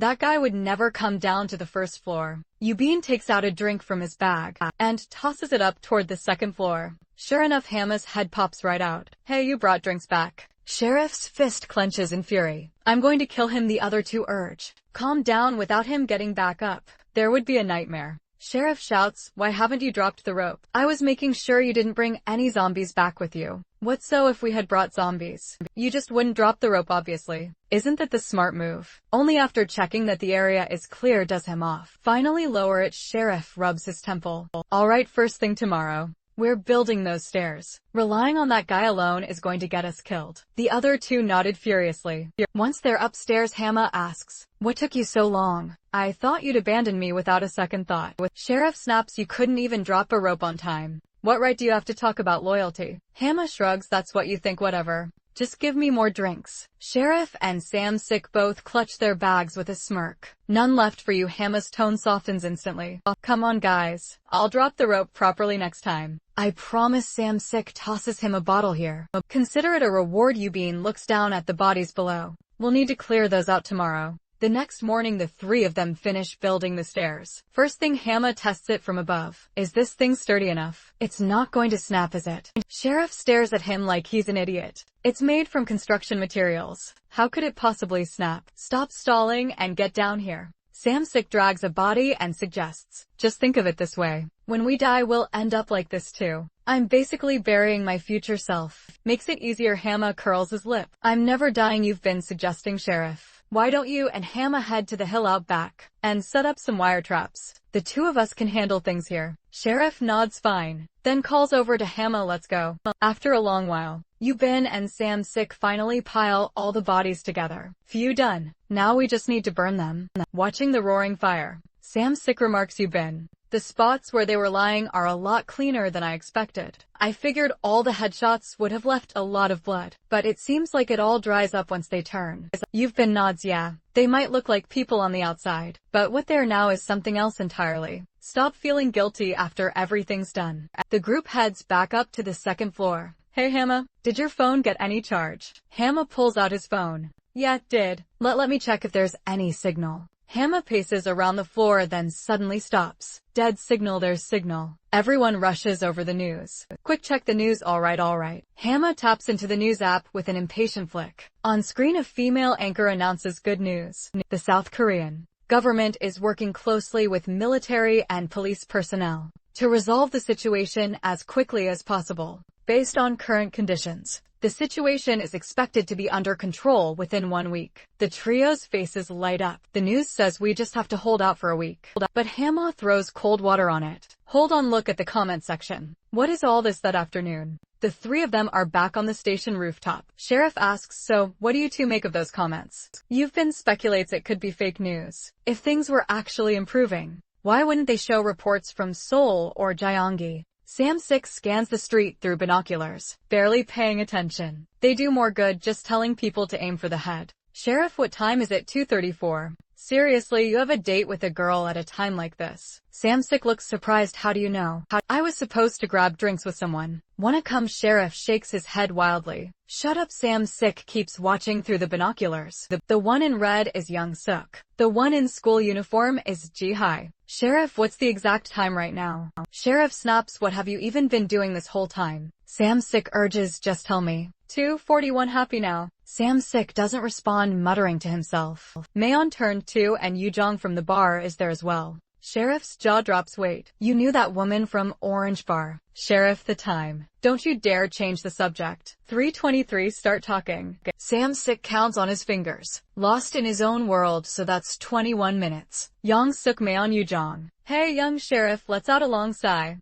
It's hopeless that guy's locked onto something weird again. But then Sam Sick lowers the binoculars. Guys, I think I've figured out a way to get food. He signals everyone to sit down. He points to a cigarette butt on the ground. Say, this is Hyung Young. She doesn't belong to any horde. She just wanders around this area on her own. There are 7 solo zombies like her, while the rest form hordes of dozens moving together in loops. 5 hordes in total. Some do stray occasionally, but they always catch back up. The other 2 ask, how do you know all this? Sam Sick continues after Young Suk's horde passes. Once the other 4 hordes follow through, Young Suk's horde will loop back around again before the next horde. After Young Suk arrives, there's a 9-minute window. Then 11 minutes later, Mayan's horde comes. 20 minutes after that, Yujong's horde. Then 12 minutes after that, Eubin suddenly cuts in. So the longest gap is right between Mayan's and Yujong's hordes. That's when we can move into the downtown area. Sheriff cracks his knuckles. 20 minutes is more than enough to knock down the solo ones and grab some instant noodles. Sam Sick says moving to the underground passage takes time too. And we have to wait until the last zombie clears our line of sight before we go, so the window isn't as wide as it sounds. Verify it again from the rooftop. Wow, it's exactly like Sam Sick said. Guess you really do need the right people by your side. Eubin checks his watch, then we move at 5:58. At 5:58, the 3 of them grip their weapons. Ready to go, alright. Let's take those things out. The three reach the exit of the underground passage. Yubin checks his watch and says go. Sheriff charges out first and drops 2 zombies before they can react. One swing each, then sends another one flying with a single blow. Yubin rushes in and finishes it off with a shovel. A zombie lunges at Yubin. Sam 6 shots, this one's mine. But his hammer is too short and the swing misses completely. The zombie stops and turns towards Sam 6. Thankfully, Yubin gets there in time and drives the shovel clean through its neck. But before Yubin can even catch his breath, a zombie tackles him from the side. Just as it's about to sink its teeth into him, Sam 6 hammer lands square on the back of its skull. Yubin, you okay? Yubin sits on the ground pale with shock. Damn it, did it bite me? I can't feel anything. Relax. You're not bitten, huh? I really thought it was over this time. I'm sick, looks full of guilt. I'm sorry, I should have caught it sooner. Don't say that you're the reason I'm still alive. Across the way, Sheriff finishes off the last 2 zombies. He wipes the sweat from his face. What time is it? 6:09. About 5 minutes ahead of schedule. Let's go grab what we can. Inside a convenience store, the 3 ransack everything in sight, stuffing any food they can find into bags. For minutes are up, let's move. The 3 run for the underground passage, buzzing with energy. Suddenly tap tap. Sheriff snaps to attention. What's that? I heard it too. Over there, a window's opening. They looked toward the sound. Survivors everywhere leaning out from all directions. Are you the rescue team? Have you come to save us? Please help us, give us water. The scene erupts into chaos in an instant. Sheriff turns to the others. What do we do? I think we're a rescue team. Yubin checks his watch. We need to leave now. The next horde is less than 5 minutes out. Sam 6 calls out to the survivors. We are not a rescue team. Please stay inside and keep yourself safe. The crowd erupts again. Hey, how can you just leave like this? At least give us some food before you go. The streets look clear right now. Hurry, follow them, and find food. And they pour out of the buildings, flooding toward the convenience store. Sam 6 is stunned. How did this many people survive in this neighborhood? Something must have happened on the streets. So everyone took shelter inside. This is bad. The horde is almost here. Sam 6 shouts as loud as he can. Everyone get back inside. A zombie horde is on its way. But the scene is total chaos. Everyone is scrambling for supplies and no one is listening. Yubin checks the time. This is bad. Less than a minute left. Sheriff grabs Sam 6's arm. We have to go. If we stay, we'll die right along with them. But no more buts. There's nothing we can do for them. Sam 6 grits his teeth. Let's go. The 3 bolt. Then a hand suddenly grabs Sam 6. Please save me. Wait. Please save us. A middle-aged man gasps out of breath. Sheriff shoves him off. Let go. We already told you we're not a rescue team.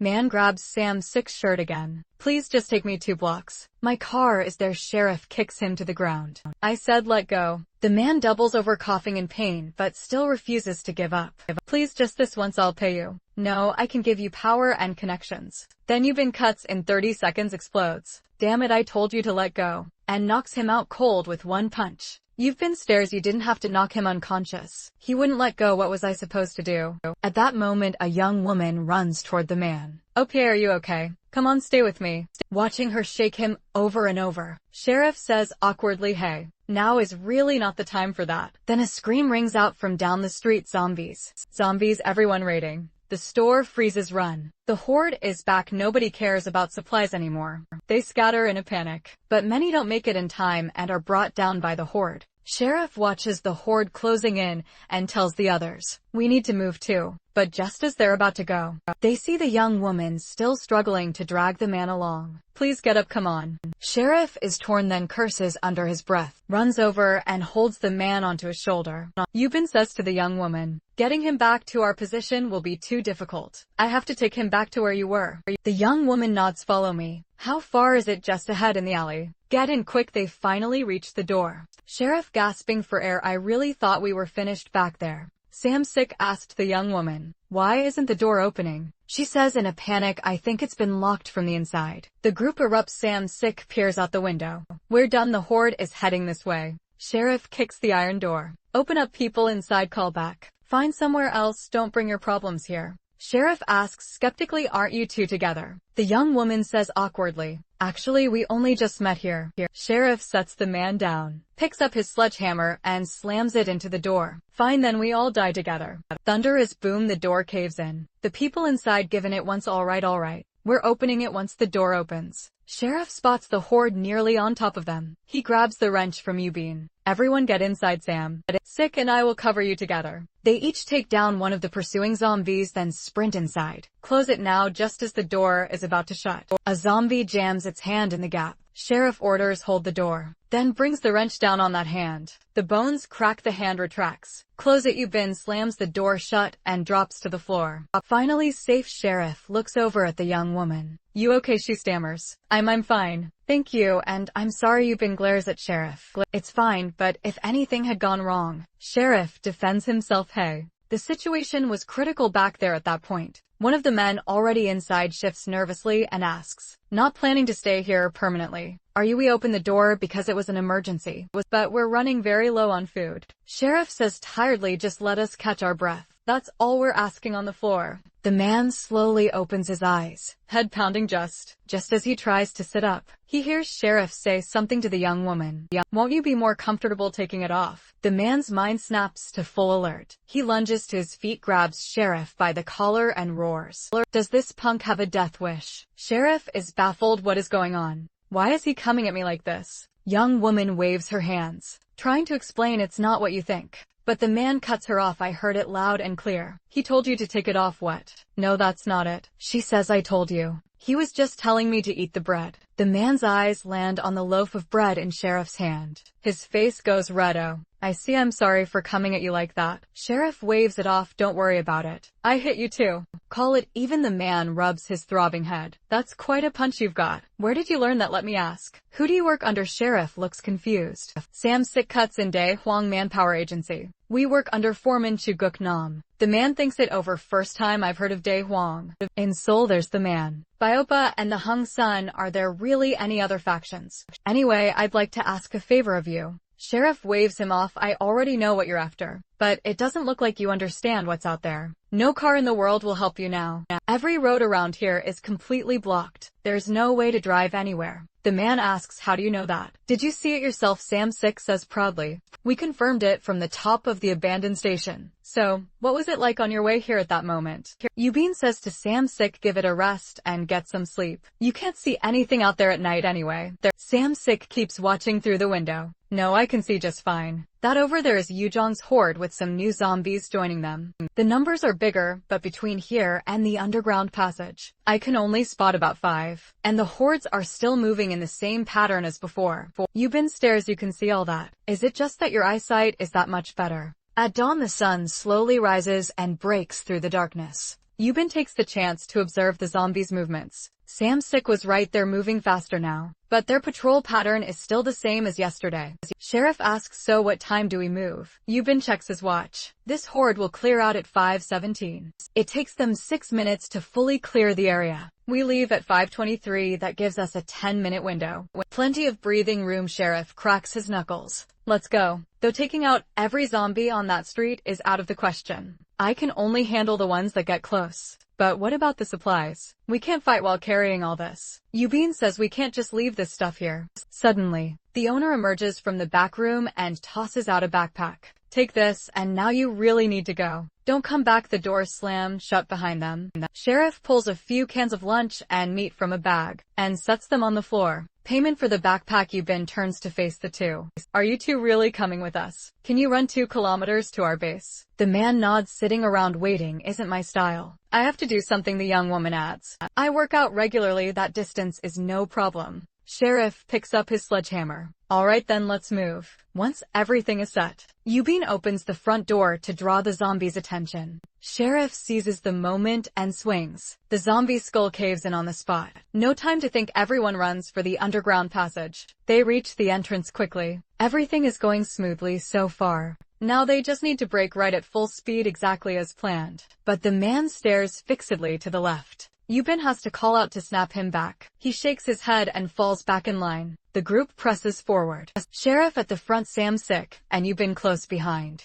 The man and the young woman bringing up the rear. Yubin thinks to himself from the looks of it. The zombies in the other blocks haven't noticed this area. If that holds, getting out of here should be manageable. And of course, the moment you think that, something always goes wrong. Two sharp crashes and zombies rained down from above. Yubin's stomach drops. They planned for everything and somehow overlooked. The ones who got bitten yesterday retreated into the buildings to turn. There's no going back now. They have to push straight through. At that moment, another zombie drops from above and lands squarely on the man. Then a few more. The man lets out a cry of agony as they tear into him. Yubin moves to help, but Sam-sik grabs his arm. Yubin knows what it means. He curses bitterly under his breath, then pulls the young woman, still frozen in shock, and keeps running. By then, Sheriff has cleared every zombie ahead of them. Yubin and the others run through without resistance. Only two remain behind them, still giving chase. Sheriff sees them, shouts, "Get your head down," and launches a swing. Both drop dead on the spot. With that handle, the group keeps moving. Shortly after, they reach the chain-link fence next to the station. Sheriff signals the young woman to step into his hands and vault over. She doesn't hesitate, clears it cleanly, and lands without a stumble. Yubin, on the other hand, loses his footing and face plants right in front of her. But she doesn't laugh. She reaches out to help him up. The moment he's back on his feet, a blood-curdling shriek echoes from inside the station. Everyone knows they can't stay. They break into a full sprint. Minutes later, they crash through the construction site fence and collapse to the ground, all of them gasping as the rush fades. The emotions the young woman has been holding back finally break loose. Sheriff sees it. He steps forward and says gently, "We're truly sorry about your loss. If you're willing to trust us, stay with us. We can't replace what you lost, but we will keep you safe." Sam-sik quips seriously, "Sheriff, getting that close to your crush without even brushing your teeth." First, Sheriff looks completely lost. "What are you talking about? When did I ever say I liked her? Didn't you say you loved Jenny? I remember you saying it 1,000,000 times. Sheriff is even more confused. "What are you going on about? Ever since earlier you've been..." Before he can finish, the young woman suddenly stands up. She pulls off her mask and hat, revealing a breathtaking face. "Hi, I'm Jenny from Pink Punch." Sheriff's mouth falls open. Yubin turns to Sam-sik in disbelief. "How did you know?" Sam-sik says plainly. "One look was all it took. And the man who died wasn't actually her brother." "That's right, he was my boss. I've been calling him Appa since I was a trainee." Sheriff instinctively asks, "Where's Tara?" "She's still back there." The moment Tara's name comes up, Jenny completely breaks down. She chokes out, "On the first day of the outbreak, Tara and I were relaxing in bed, completely at ease. Appa suddenly burst in and told us to get dressed immediately. His face was dead serious. He was on the phone the whole time. From what we could hear, something major had happened. In the end, there wasn't even time to get dressed. He was shouting at us to change in the car." Seeing how terrified he looked, we finally understood just how serious this was. We rushed after him down to the underground parking garage. That's when Tara's shoe slipped off. She hadn't put it on properly. As she bent down to pick it up, she noticed a child nearby struggling to breathe. Her bleeding heart kicked in. She wanted him to bring the child along. But the next second, the boy lunged without warning and bit down on Tara's little toe. He saw it happen, jaw clenched. He muttered under his breath, "Damn it, Tara is done." And he floored it and drove away without looking back. I still remember clearly the look on Tara's face in that moment. Pure despair as she speaks. Jenny can't hold back any longer. The tears come pouring out. Sam-sik has no idea how to comfort her, so he just holds out the energy drink in his hand. Jenny knows that falling apart right now won't change anything. After all, everyone has lost so much because of this disaster. But everyone has to keep living because only the living have a chance. So Jenny takes the drink, wipes her eyes, and pulls herself back together. Across the city at Jungang General Hospital, Pang Yong-gu sets an empty glass down on the table without a care. In the reflection of the glass, he sees a haggard, rough-looking face staring back at him. "Let's have a quiet laugh. Look at the state of me. Bet nobody would call me handsome right now." After a moment, Myung-gu picks up a bag of food and slowly heads downstairs. Outside the door, zombies howl and shriek without end. Mangu mutters with contempt, "If my arm wasn't messed up, I'd have torn every last one of you apart by now." After a couple more grumbles, Mangu makes his way back to the first floor lobby. He lays the food out on the bed and says in a low voice, "I'll keep bringing you food. And you make sure this shoulder heals fast if you want to stay alive." That is as he speaks. Young-gu removes his shirt, revealing a body covered in scars, bold tattoos stretching across his back and arms. Meanwhile, the group brings Jenny back to the home base and introduces her to Hama. Hama is instantly captivated by her and looks like he's about to reach for her hand. Sheriff knows exactly what he's thinking and grabs his hand before it goes anywhere. Just then a single drop of water lands right on top of Yubin's head. Then the sky opens up, rain hammers down. Yubin's stomach sinks. Rain means reduced visibility, and it's going to make moving around a lot harder. The good news is they have enough supplies to last 3 or 4 days, without any trouble as long as they stay alert. Then everyone starts clearing out a space for Jenny. A small partition corner with a window. At least there's a view, everything else is fine. The only thing missing is a door, so a piece of cloth is hung up as a makeshift curtain. Jenny says it's fine, this is already more than she could ask for. By evening the rain is pouring outside and everything falls quiet. But a sudden rattling, clattering noise jolts Yubin awake. Yubin urgently signals everyone to get up. A finger to his lips, he listens carefully. It seems to be coming from the direction of the trap. They move to the balcony and go silent again. Listening closely, it could just be the wind. Jenny instinctively clicks on her flashlight and shines it into the distance. Sure enough, a zombie caught in the wire trap, thrashing wildly, setting off a chain of bottles and cans. Everyone exchanges a look and quickly works out a plan. If they leave it alone, it will definitely draw more zombies in. They decide that Yubin, Sheriff, and Sam Sick will go handle it. Jenny and Hama stay back and hold the flashlights. Even with the flashlights, visibility is terrible. The rain doesn't help, blurring everything. Everyone's heart is in their throat. Suddenly, a zombie bursts out from the side and lunges straight at Yubin. Yubin doesn't react in time and stumbles backward in shock. But Sheriff moves fast, one precise swing. Clean headshot. The two don't let their guard down. They sweep the flashlight around in all directions to check for others. Only once the area is clear do they register the sound. Yubin, still growing, his thigh has been slashed by the wire trap, blood seeping steadily from the wound. At the sight of it, Sheriff quickly strips off his own shirt and presses it against the cut to stop the bleeding. Then they hurry back to the shelter. Yubin scratches his head and insists he's fine. But Sheriff isn't buying it. He grabs Yubin's pants and starts to yank them down. Yubin glances over embarrassed at Jenny watching the whole thing. Jenny suddenly remembers she's a woman and quickly spins around. "I'm not looking, I promise." When Yubin pulls his pants down, everyone draws a sharp breath. His knee has a nasty wound, the kind that clearly won't heal on its own. He pulls his pants back up and tries to look calm. "It's nothing, a few days and this will be fine." Sheriff stares at him unimpressed. "You're only saying that because Jenny's standing right here. Either way, there's nothing we can do tonight. Tough it out, we'll get the medicine tomorrow." Yubin scratches the back of his head again, sheepish. "Okay." Meanwhile, at the South Korean Nuclear Research Institute base camp, Jin-Yu wakes Corporal Kim from a deep slumber. It isn't mere paranoia, the atmosphere is far too eerie. Jin-Yu is haunted by a gnawing sense of impending doom. If it strikes, the LAC soldiers will undoubtedly be caught completely off guard, and the trenches are dug far too shallow to offer any real protection. The only thing that might actually help is the machine gun, mounted on the distant watchtower. Corporal Kim notices Jin-Yu's unease and tells him to relax and not overthink it. Just as Corporal Kim finishes speaking, the smell of blood hits them, and comes the sound of heavy thundering footsteps. They look up. Countless zombies are charging out of the depths of the forest. No time to think, Corporal Kim yanks out a signal flare. The others raise their weapons, trying to stop the horde in its tracks. Easier said than done. 3 full magazines empty and the zombies keep coming. The sheer scale of it, at least 5 digits. If this keeps up, everyone might die.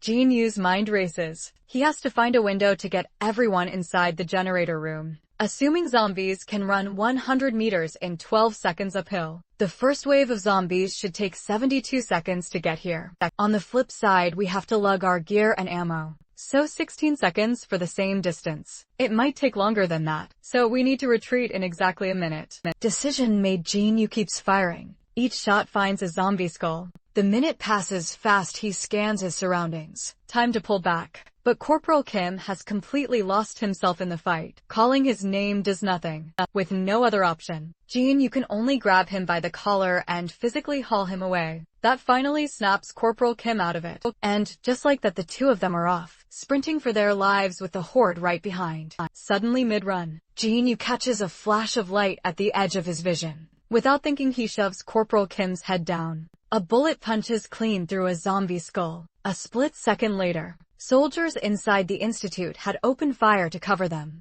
A risky move. They're alive, and that's what matters. Minutes later, the last shot rings out. Every zombie that gave chase is down. The brief victory makes some soldiers think zombies aren't so dangerous after all. Maybe less dangerous than the guns in their own hands. Yu doesn't share that feeling. He can't shake the sense that something worse is still out there. Sure enough, the next second, another wave pours out of the trees. Everyone scrambles to slam the iron gate shut. Then they fall in line, moving to their assigned positions on the lieutenant's orders. Standing above the sea of zombies below, more than a few soldiers feel a chill crawling up their spines. The lieutenant behind them booms through the megaphone. Eyes forward. That snaps everyone back. They open fire into the horde. Few bullets find their mark. The barrage does nothing to halt the relentless advance. Under the crushing weight, the fence begins to buckle. The lieutenant barks, in order for the reserves to plug the gap in the fence. That order gives Jin a pause. If even the reserves are being deployed, where the hell is the company assigned to the front gate? There's no way they don't know the perimeter is under attack. The front gate besieged as well. No time to dwell on it. The horde in front of him needs to die first. Time passes. Bullets fly.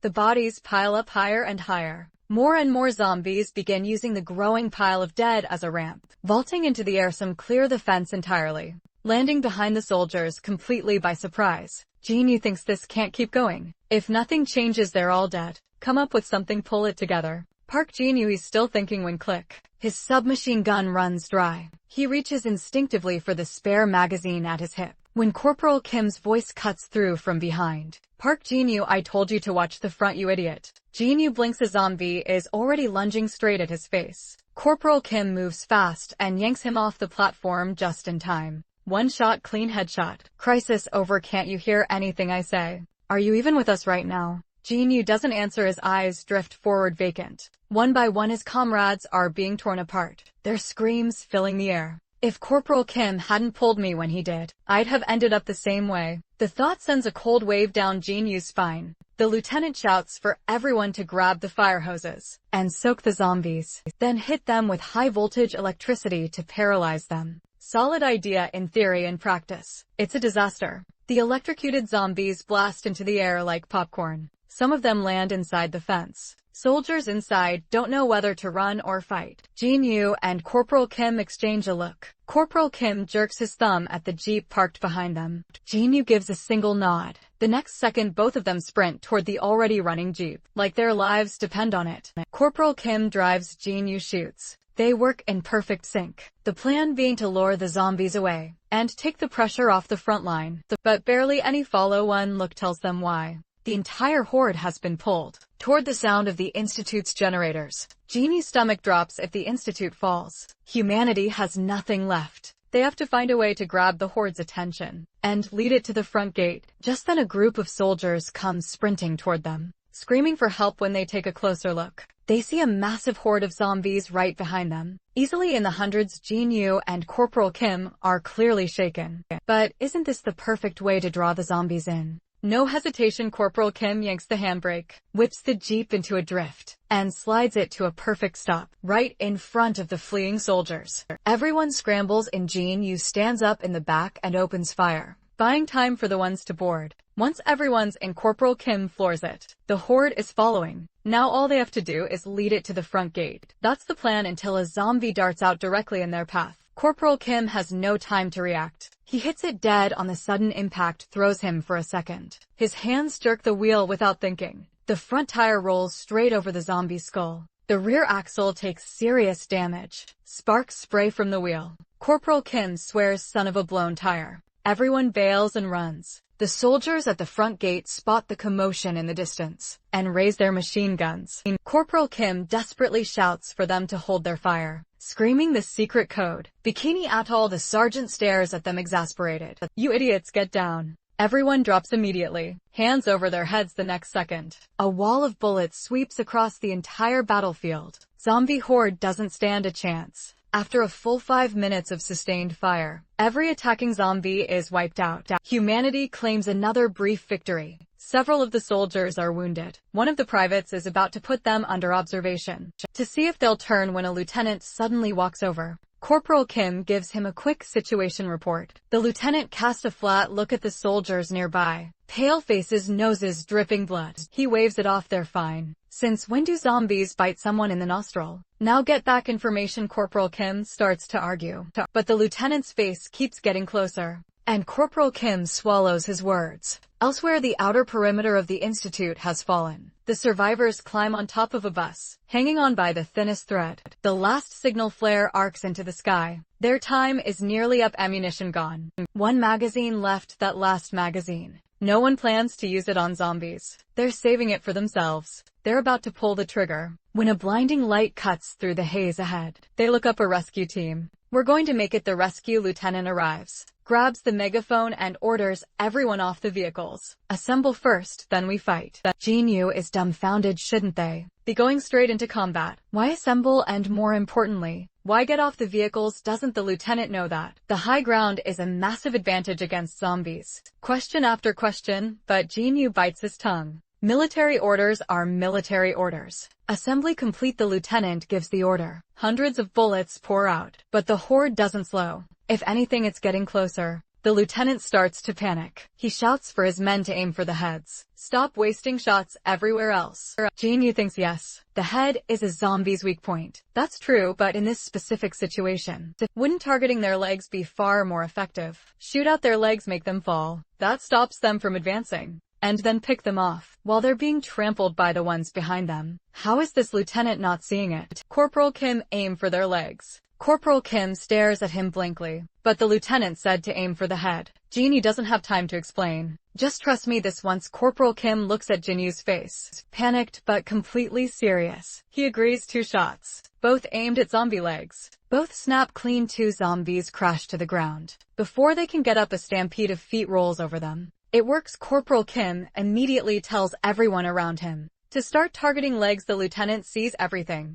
openly defying orders and even urging others to do the same. Corporal Kim tries to explain, but the lieutenant isn't listening anymore. He grabs Corporal Kim by the collar and drags him to the rear. He draws his sidearm and racks the slide, ready to make an example of him. Corporal Kim is genuinely terrified. He begs, he waits and waits. The gunshot never comes. He opens his eyes. Jinyu stands there, rifle butt in hand. The by-the-book lieutenant lies unconscious on the ground. Everyone freezes. What Jin you just did is outright insubordination against a superior officer. Then he turns and levels his rifle at the 2 remaining soldiers. Both quickly raise their hands, signaling they'll do it Jinyu's way. Only then does he slowly lower the rifle, dragging in ragged breaths. He doesn't regret a thing. He grabs the still stunned Corporal Kim by the arm and pulls him back into the fight. The next morning, the last shot echoes and fades. Every zombie gone. A zombie horde in the 5 digits stopped. But the first time in a long while, humanity sees a glimmer of hope. Across town, after a full night's rest, Yubin jolts awake and sits up. He looks around and finds Jenny sitting beside him, watching him with a quiet smile.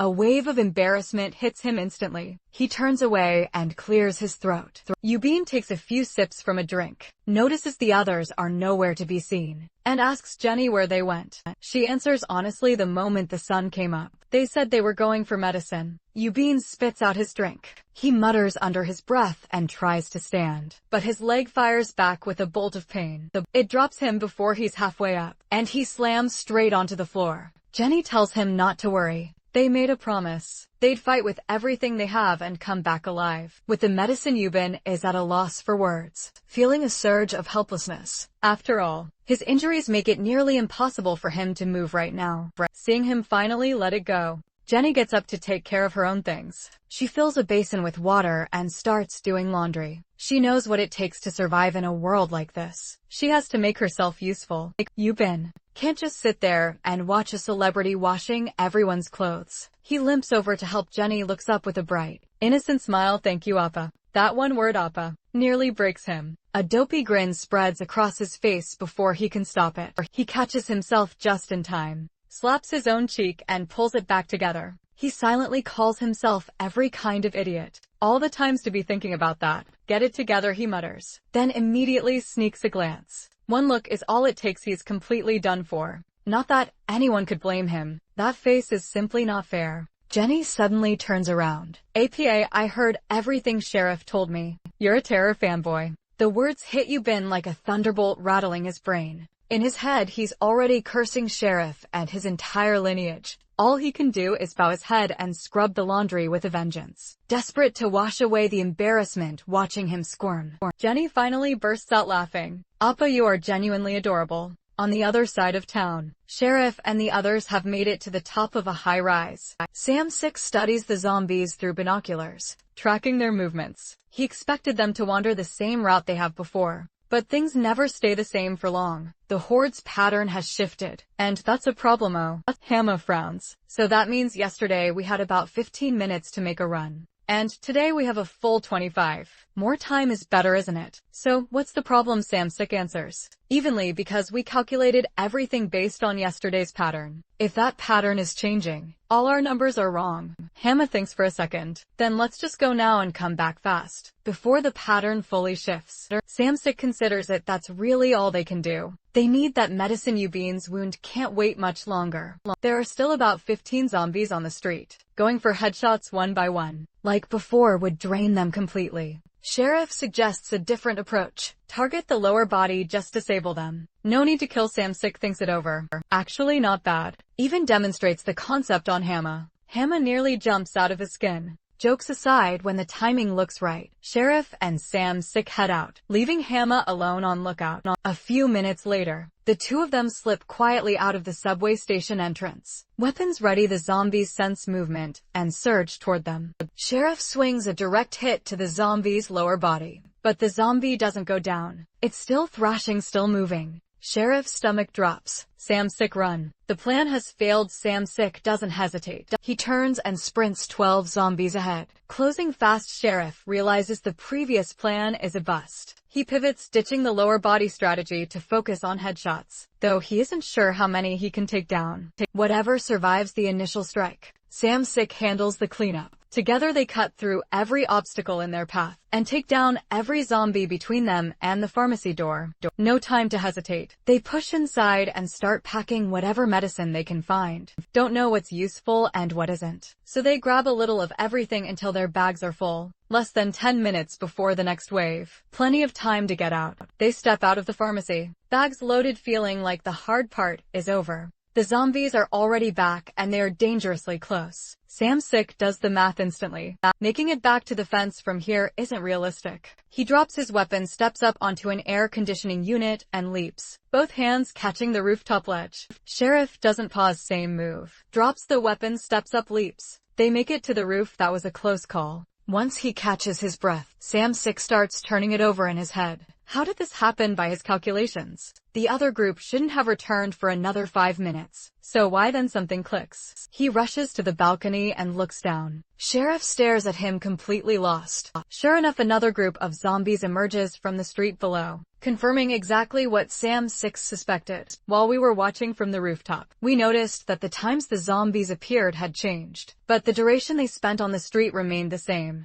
If the speed is the same, but it's taking them longer to arrive, there's only one explanation. The roaming radius has expanded. The ones that just hit us, they came from the next neighborhood over. Sheriff goes completely still. Meanwhile, Hamma senses something is off and strolls back to the construction site at his own leisurely pace. Only at the entrance does he start his little performance. Running into their view, Yubin immediately asks where the others are. Hamma bends over, panting, "Give me a second." That sets Yubin off. "I saw you. You didn't start running until you were practically at the door." Cut the act. Caught red-handed, Hamma drops the performance and tells him everything. Yubin freezes. He knows Sam's sick better than anyone. The man doesn't make mistakes with zombie patterns. So if something went wrong, it can't be human error. Something has changed. No time to think it through. He grabs Hama's discarded backpack and heads out. He was going to bring Hama along, but Hama refuses immediately. His reason: someone has to stay and protect Jenny. That actually lands. Leaving Jenny alone really would be reckless. So Yubin decides he'll go alone. Jenny watches him limp away and can't stand it. She calls after him to take her with him.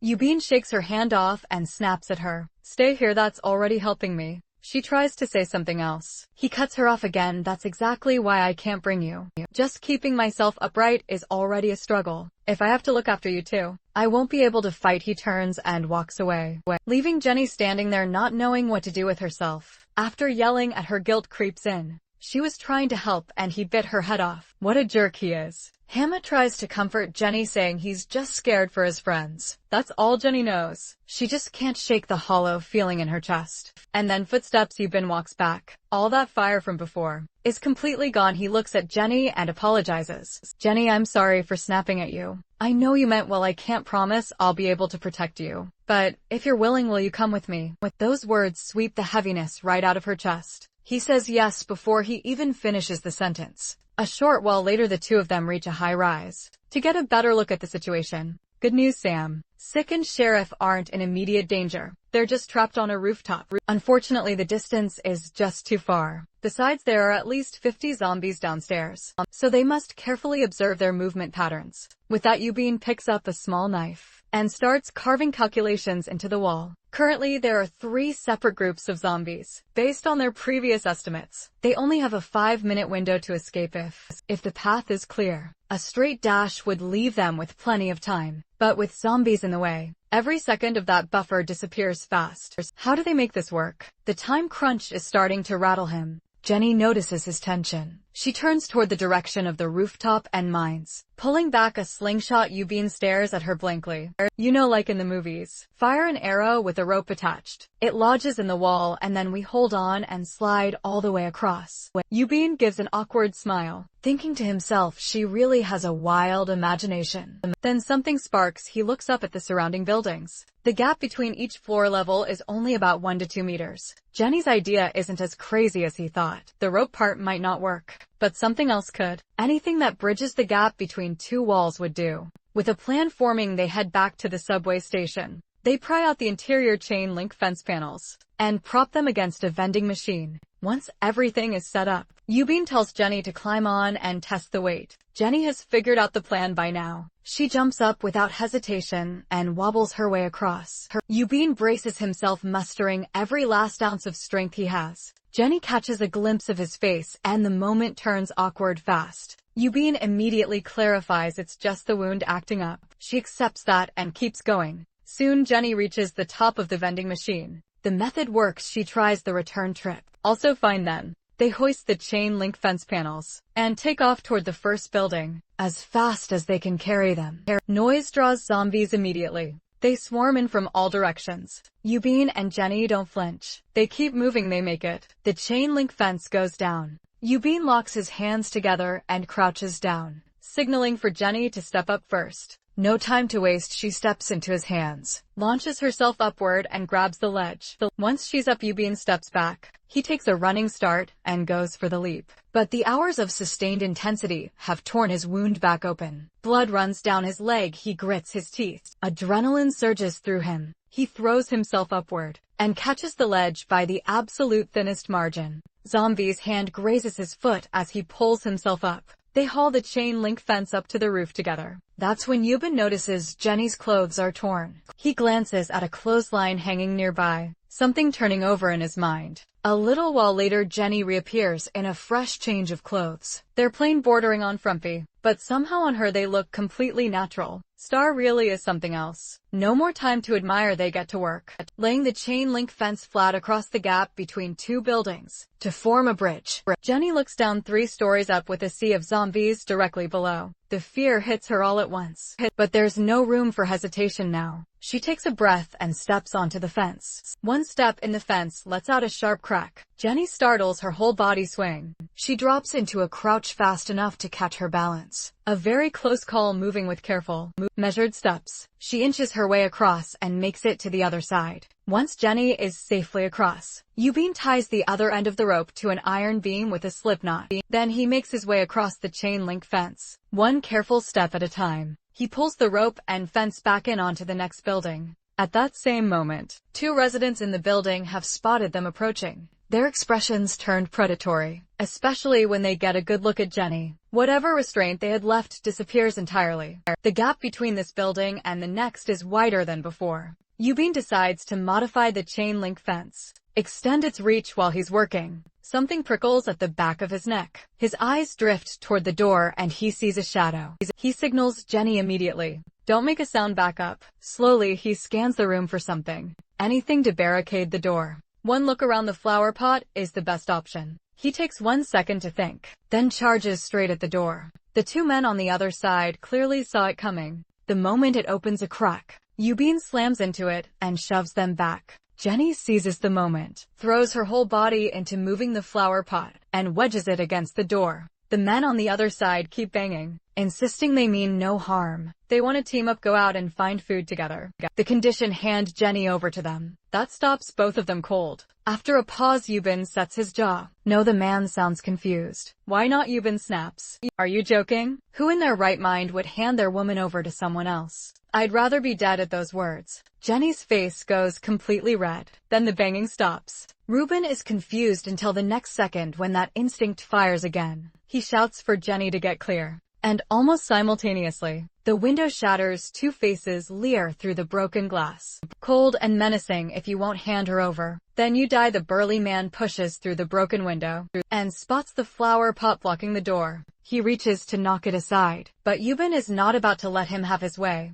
He steps right up and brings the wrench down hard. The burly man has no time to move. His hand takes the full hit, knuckles gone purple from the blow. A stream of curses follows. A lean man kicks the door open and comes through with a cleaver. Yubin raises his wrench. His cut, resistant gloves give him at least that much confidence going in. The fight erupts. Yubin has gone toe-to-toe with zombies. One clean swing, and the cleaver goes flying out of the lean man's hand. The momentum flips instantly. Yubin presses the advantage. The next swing connects squarely with the lean man's head. He drops to his knees, hands clasped over his face, trembling uncontrollably. Then Jenny screams, behind you. Too late, the burly man seizes Yubin from behind and lifts him, trying to throw him over the edge. But he digs in and holds his ground firmly. Guess the saying's right. Gym muscles just can't compete with real construction site strength. Then a searing shot of pain rips through his leg. The wound is torn open again. Through the pain, Yubin hammers the wrench into the man's back over and over, but it does nothing.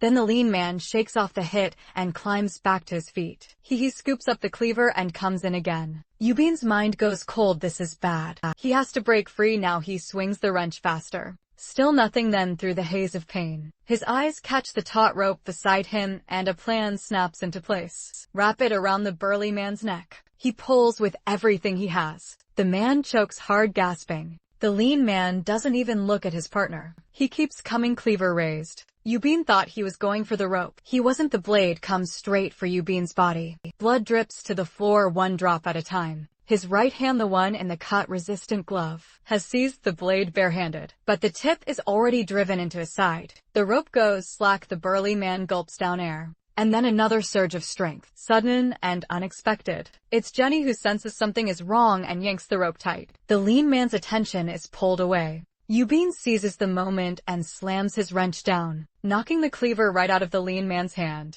The lean man curses and clamps both hands around Yubin's throat. At that moment, the burly man spots the fallen cleaver and reaches for it. Yubin shouts to Jenny, Jenny, fall back. No hesitation. Jenny falls straight back. Seizing the moment, Yubin throws both arms around the lean man in a vice grip. Then he leaps, taking the man with him off the edge. The sudden jolt nearly launches Jenny into the air. Fortunately, the burly man's body is wedged against the wall, absorbing the impact, but the force is too great. His neck snaps and he goes still. Jenny is in shock, frozen for a long moment before coming back to herself. Feeling the rope go slack in her hands, she instinctively fears Yubin's knot has come undone. She rushes to the balcony and looks down. The lean man has a death grip on Yubin's collar, both of them dangling in midair. Seeing Jenny is safe, Yubin feels a small wave of relief. Then he turns to face the man responsible for all of this. Hatred drives him to pry the man's fingers apart. With everything he has, a crack rings out. The man screams in agony, begging Yubin to spare his life. The cries stir a flicker of pity in Yubin. He wonders if this is really the right thing to do. But then the faces of his friends flash through his mind. At the thought of their smiles, he can't fall here, not like this. Thinking this, Yubin hardens his eyes with resolve. He pries with all his strength. Another crack, and the man's grip breaks. The man plummets straight down, eyes wide with despair, and is swallowed by the zombies below. With the last of his strength, Yubin hauls himself back up. Seeing him safe, Jenny can't hold back her tears. They spill over. Yubin pats her on the back and murmurs words of comfort. It takes a while before they both settle down. Then they decide to change clothes before moving on. A few minutes later, they make their way to the 3rd floor. Looking down, they realize the path to the 2nd floor is completely blocked off. Fortunately, the 3rd floor is well stocked. They even find a medical kit just in time to treat Yubin's waist wound. There's also food and a change of clothes. After a while, they each change. Jenny into a sporty outfit, Yubin into leopard print pants and a pink top. Freshly changed, they press on as planned, though this time the gap between buildings is noticeably wider. That gives Jenny a quiet moment of doubt. Fear or no fear, the path must be walked. With that, Jenny steadies her pace and moves forward. A close call, but Jenny lands safely. Seeing her safe, Yubin gets ready to make his own crossing before long. They face a new challenge. The building opposite them is just too tall. Reaching the rooftop is out of the question. It seems they're left with no choice but to smash a window. Check if anyone's inside. Yubin picks up a small pebble and tosses it across. Dead silence from the other side. By the looks of it, the place is empty. Yubin reaches for a brick to throw, but Jenny stops him. She mentions she once threw the opening pitch at a major Korean tournament, so she's pretty confident in her aim. Yubin hands the brick over. Jenny takes it. She winds up, channels every bit of her strength, and lets it fly dead on the window across. Shatters on impact. Yubin breaks into applause. Jenny, I didn't know you had it in you. No time to waste. They lay the chain link fence across the gap between the two buildings. Same as before, Jenny goes first. After so many crossings, she's gotten the hang of it. She clears it quickly. Now it's Yubin's turn. But the moment he steps onto the fence, a strange noise erupts from above. He looks up, drawn by the scent of the living. A swarm of zombies smashes through the windows overhead. They pour down, most crashing into railings or dropping straight to the ground. But one lands right in front of Yubin, jaw wide open, plunging straight at him. Quick on his feet, Yubin sidesteps the attack and loops the rope around the zombie's legs. Reaching the other side, the two of them pull the rope taut together. The zombie loses its balance and plunges to the ground far below. Another close call, but they're okay. They press on, just one more building to go. That's when they spot each other across the gap. Hands reach out in greeting. After everything, the crew is finally back together. Days later, the tank support unit finally arrives, and the people at the research institute are cleared to head out and scavenge for supplies. Jin-Yu and Corporal Kim are among those selected for the mission. The tank unit lieutenant barks the order. Everyone mount up now, this mission is critical. First priority is the fuel station. 10 kilometers out, nobody wastes a second. They scramble onto the tanks. Once everyone is aboard, the convoy rolls forward in full force. It's a nighttime operation, and everyone's hearts are in their throats. Silence inside the tank is almost unbearable.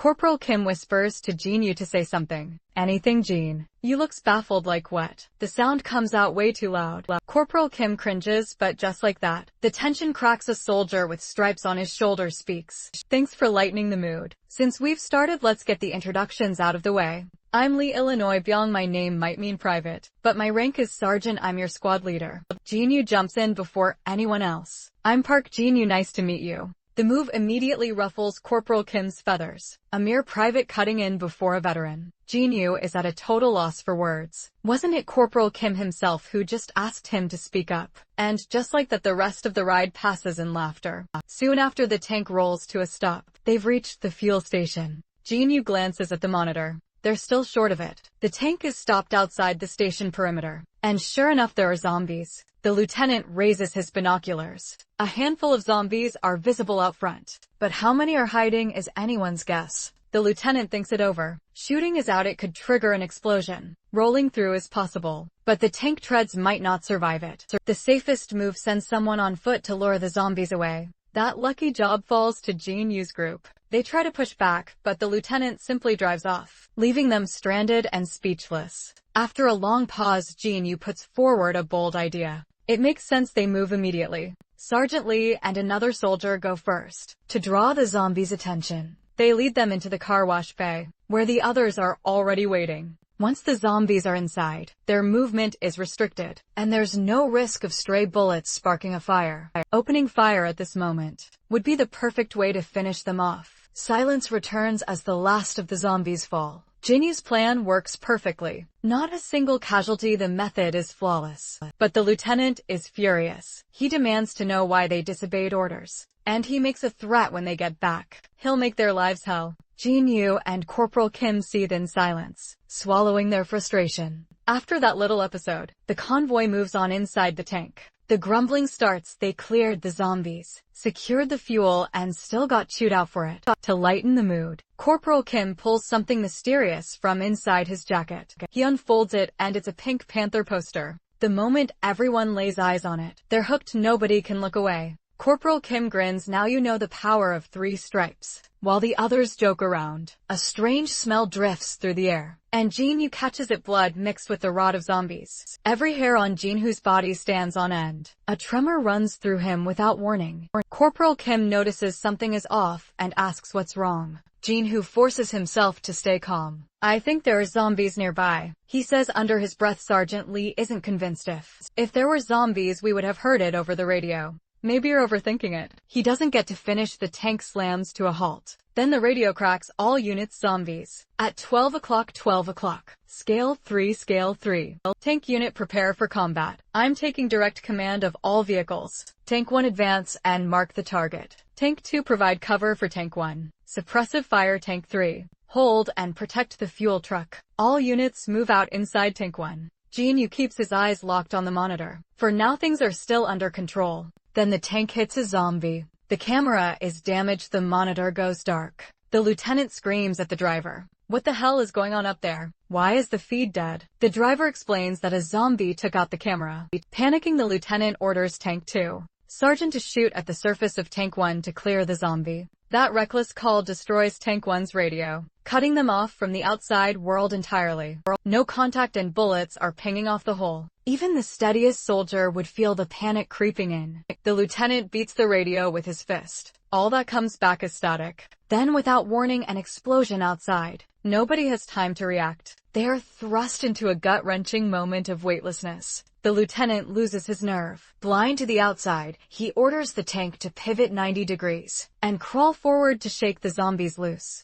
That wrong call sends the tank straight into a parked car nearby. The explosion is massive. The tank tumbles into the depths and is rendered dead in its tracks. Inside, the impact has damaged several instruments. Black smoke begins filling the cabin. The lieutenant has taken internal injuries. Blood pours from his nose. Within 2 seconds, he's out cold. In the rear compartment, Corporal Kim and the others scramble for the fire extinguishers. It barely helps as long as the hatch stays shut. The smoke alone will kill them. No time to think. Jin Yu climbs up, grabs the hatch with one hand and shouts. Opening the hatch below, the others raise their weapons. Ready to cover him, he strains and pushes, but the hatch won't budge. On his own, Corporal Kim rushes up to help. Together they manage to crack it open. Just barely. Corporal Kim rolls his shoulder. Cursing under his breath, Jin Yu drops back down. The main hatch isn't going to open. Their only option now is the side hatch. That one should still be intact. Corporal Kim slaps his thigh and signals for Jin Yu to climb up. Jin Yu doesn't hesitate. He climbs onto Corporal Kim's shoulders. Together, everyone pushes. Jin Yu finds the handle and twists. He shoves it open with a heavy clang. The noise draws the zombies outside. Their shrieks tear through the air. Jin Yu grabs his rifle and fires rapidly at the zombies ahead, too focused to notice what's closing in. By the time he does, one is already on top of him. It snapped its jaws at him. Gino throws his rifle up to block. Then he twists and flings it down into the tank. Everyone inside opens fire, but fear has taken over. The shots miss the zombie. One round hits a teammate in the leg. Blood erupts. Sergeant Lee senses something is wrong and drops down to check the wound. The others keep firing and hammering, completely out of their minds with fear. Jinyu knows that if this drags on any longer, they'll all lose it completely. He makes up his mind and climbs back up. This time he's smarter about it. He uses his helmet to probe the outside first. Sure enough, a zombie is lurking just outside. The moment it lunges at the helmet, Jinyu already has his gun trained on its head. 2 shots both land clean. Gunfire draws more. Jinyu keeps firing. Every single shot a clean headshot. Within moments, every zombie is down. Jinyu glances at Tank 2. Still too far away to offer any support, so he calls down for the others to come up. They don't hesitate. They pour out, take their positions and open fire. The shooting goes on for a while. They swing open the lieutenant's hatch. He remains disoriented inside. Through the haze he makes out a strong, familiar face. Park Jinyu. The lieutenant snaps awake. What the hell, I thought I'd cracked my skull open. Private report, pull me up. First reaches out his hand, but Jinyu just stands there, expression completely blank. Are you deaf? I asked for a status report. You little. Only then does Jinyu reach down and pull him up. Threat neutralized. All zombies in the area have been eliminated. On top of the tank, the lieutenant spits and mutters, look at yourselves, all proud, like you're the ones who took them all out. The words die in his throat. He can see it now. Tank 2 is far back, which means all those zombies swarming around them were taken out by these ordinary soldiers, standing right in front of him. But how did they even? Jinyu stops him. His eyes carry a quiet disappointment and a kind of exhausted acceptance. Lieutenant, welcome to the real battlefield. Elsewhere, at the safe shelter, Lim Soo-jin has finally served her full 48 hours of quarantine and is released. She's handed a supply pack from the military. Just bare essentials. The food ration is painfully thin. She's still wondering what comes next when Tara, released a day earlier, comes walking straight toward her. Tara's face lights up warm and bright, as if greeting an old friend she hasn't seen in years. After a brief exchange, Tara leads Soo-jin to a storage locker. Soo-jin starts sorting through her things. To her surprise, there is a condom tucked among the supplies. Tara glances over. Well, everyone has different priorities. Our top priority, though, food. How do I put this? We're actually not short on food right now. Tara's fame is hard to ignore. Soldiers keep showing up with food to offer. One donation after another. It just kept piling up, but not everyone is kind. There are always those who whisper behind her back. Green with envy, Soo-jin is about to speak up on Tara's behalf, but Tara stops her.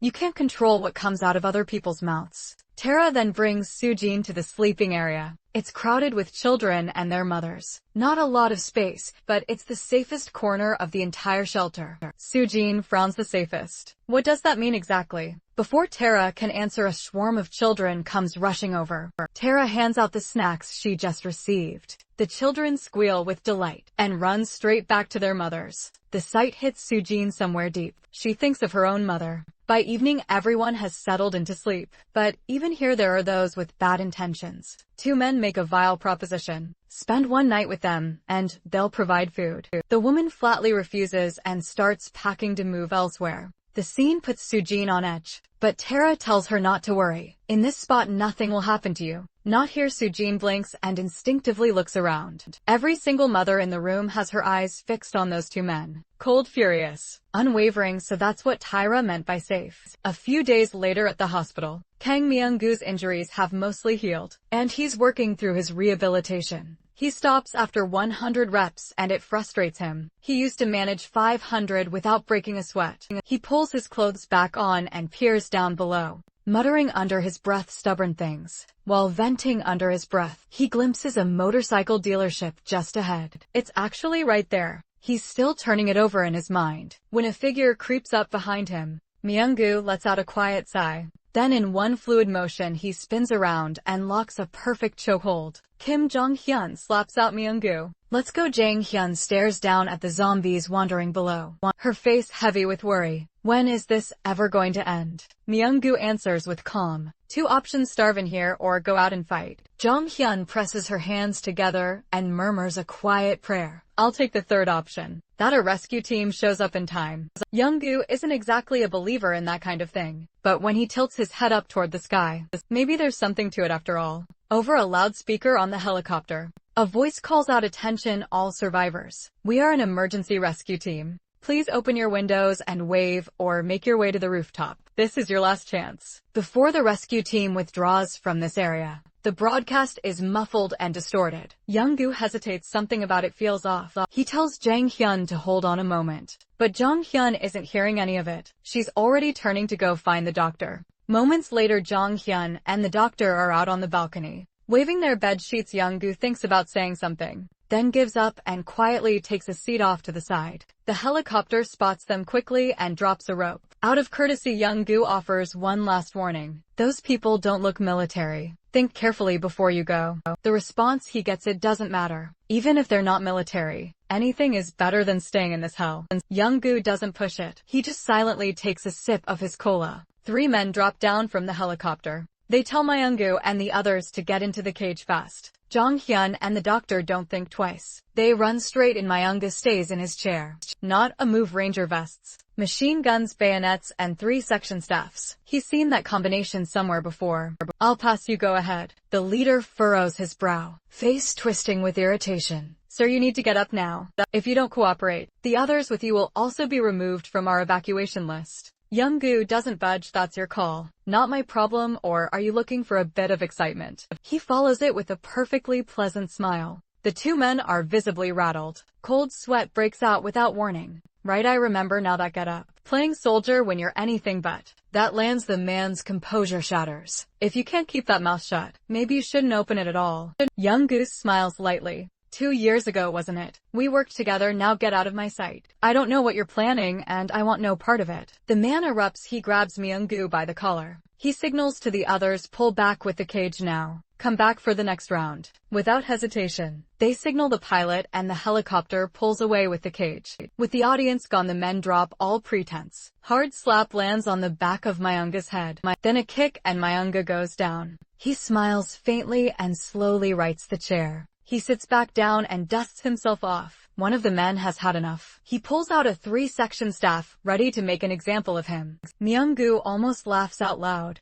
They have knives, they have guns, and they reach for a 3-section staff. As he speaks, Myung-gu crushes the cola can in his hand, folding it into a sharp, jagged edge. When the man comes at him, Myung-gu sidesteps and one clean fluid slash across the throat. The man doesn't even have time to react. The other man reaches for his gun, but Myung-gu is faster. He pivots and shoves the crushed can straight into the man's mouth. Then he drives forward, slamming the 2 of them into each other. Myung-gu slips behind one man, grabs his head and wrenches it down. A knee drives straight into the man's spine. He crumples, no fight left in him. The last man snaps back to reality, raises the machine gun and chambers around. Too bad for him. 1 kick and he flies. The can in his mouth shoots out along with a gush of blood, and he's out instantly. The other man, the one who took the knee to his spine, is in full panic now. He can't feel his legs. Myung-gu drops him to the floor without ceremony. He starts going through their gear. A combat knife turns up 5,160 steel, no less.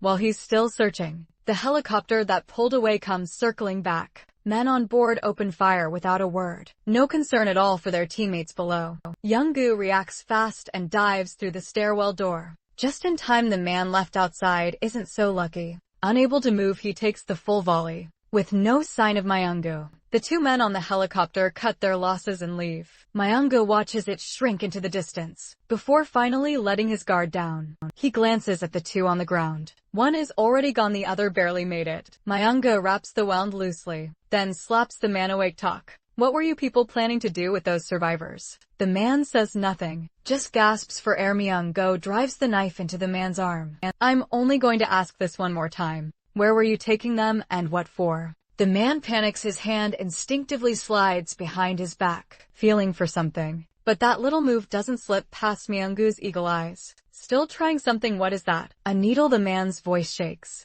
"It's called DEM. They say it can paralyze the heart. Stops it from beating for 10 minutes. Myung-gu pauses for just a second. "Something like that actually exists." Then he presses the DEM into the man's thigh. The man goes out instantly. Myung-gu checks the pulse. Sure enough, nothing. Even the wound on his leg has stopped bleeding, as if the blood itself has frozen. 10 minutes later, a violent fit of coughing. The man's still blood begins to move again. The moment the man stirs, Myung-gu grabs the wound on his thigh. Now talk, where did you take those people? Man howls in agony, tears streaming down his face. With no way out, he tells everything. Our young chairman was bitten. He turned the chairman refused to let his son end up like the filth out on the streets. So he's been keeping him locked away in a sealed chamber. And the young chairman's food. Exactly what you're thinking. The people we bring in Mayanga listens without a flicker of surprise. So that's it, you people are morally bankrupt. Far more unhinged than a street thug like me. He stands and turns to leave.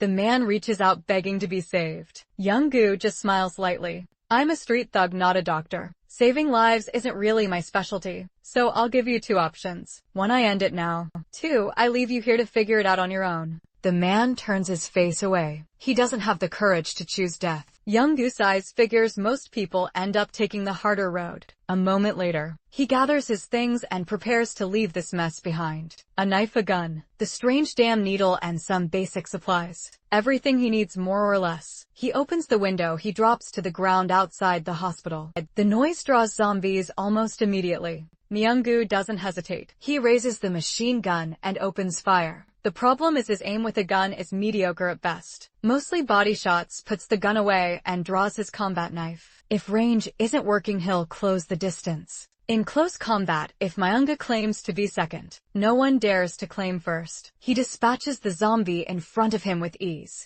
Another comes at him. Mayanga sidesteps on instinct, but the zombie charges straight ahead anyway. Something interesting occurs to him. Do these zombies have no concept of close quarters combat at all? Just pure mindless instinct. He tests the theory, a single feint, and he slips right past, just as he suspected. If that's how it works. This just got a lot easier. Young Gu weaves through the oncoming zombies with fluid, effortless footwork. He reaches the motorcycle dealership across the way, and gets one of the bikes running. He rides away without a backward glance, beginning a whole new chapter of adventure. Meanwhile, inside the Ministry of Defense on Jeju Island, General Che formally requests authorization from his superiors to carry out targeted bombing of infected zones. His superior's mouth twitches. General Che, the bombing itself, I agree with it. Most of those areas are lost anyway. But your attitude, I won't accept it. Bursting in here, throwing a tantrum like a child, acting like you're above orders. Words land visibly. Che's expression darkens, eyes going cold. He's done being patient with people like this. He walks out without looking back. His superiors barely notice. They go right on eating and drinking. Once he's gone, the superior's expression turns grave. The truth is, he isn't trying to obstruct General Che. The US has gone completely silent, and without that guidance, he can't commit to a decision on his own. Meanwhile, things in the States are no better. Zombies infest every corner, and the only survivors are a fortunate few, clinging to safety aboard aircraft carriers. Out at sea, the president doesn't hesitate. When it becomes clear the situation cannot be contained, he authorizes a wide area bombing. He knows exactly what this makes him, a villain in the history books. But if he does nothing, America is finished. We must deploy that weapon, one that brings both calamity and hope. May tomorrow be a better day. Back on the other side, some time has passed since you've been and Jenny successfully reunited with Sheriff. Today, Sheriff decides to take the group up the mountain to map out the area. Better preparation for future movements. Jenny asks to come along. Sheriff turns her down flat. Yubin's leg wound still hasn't healed. Jenny watches the 3 of them go, helpless to do anything else. Yubin speaks gently. Jenny, they're just worried about you. Same as yesterday. Why push to go somewhere full of zombies? Doesn't that scare you? Of course it does.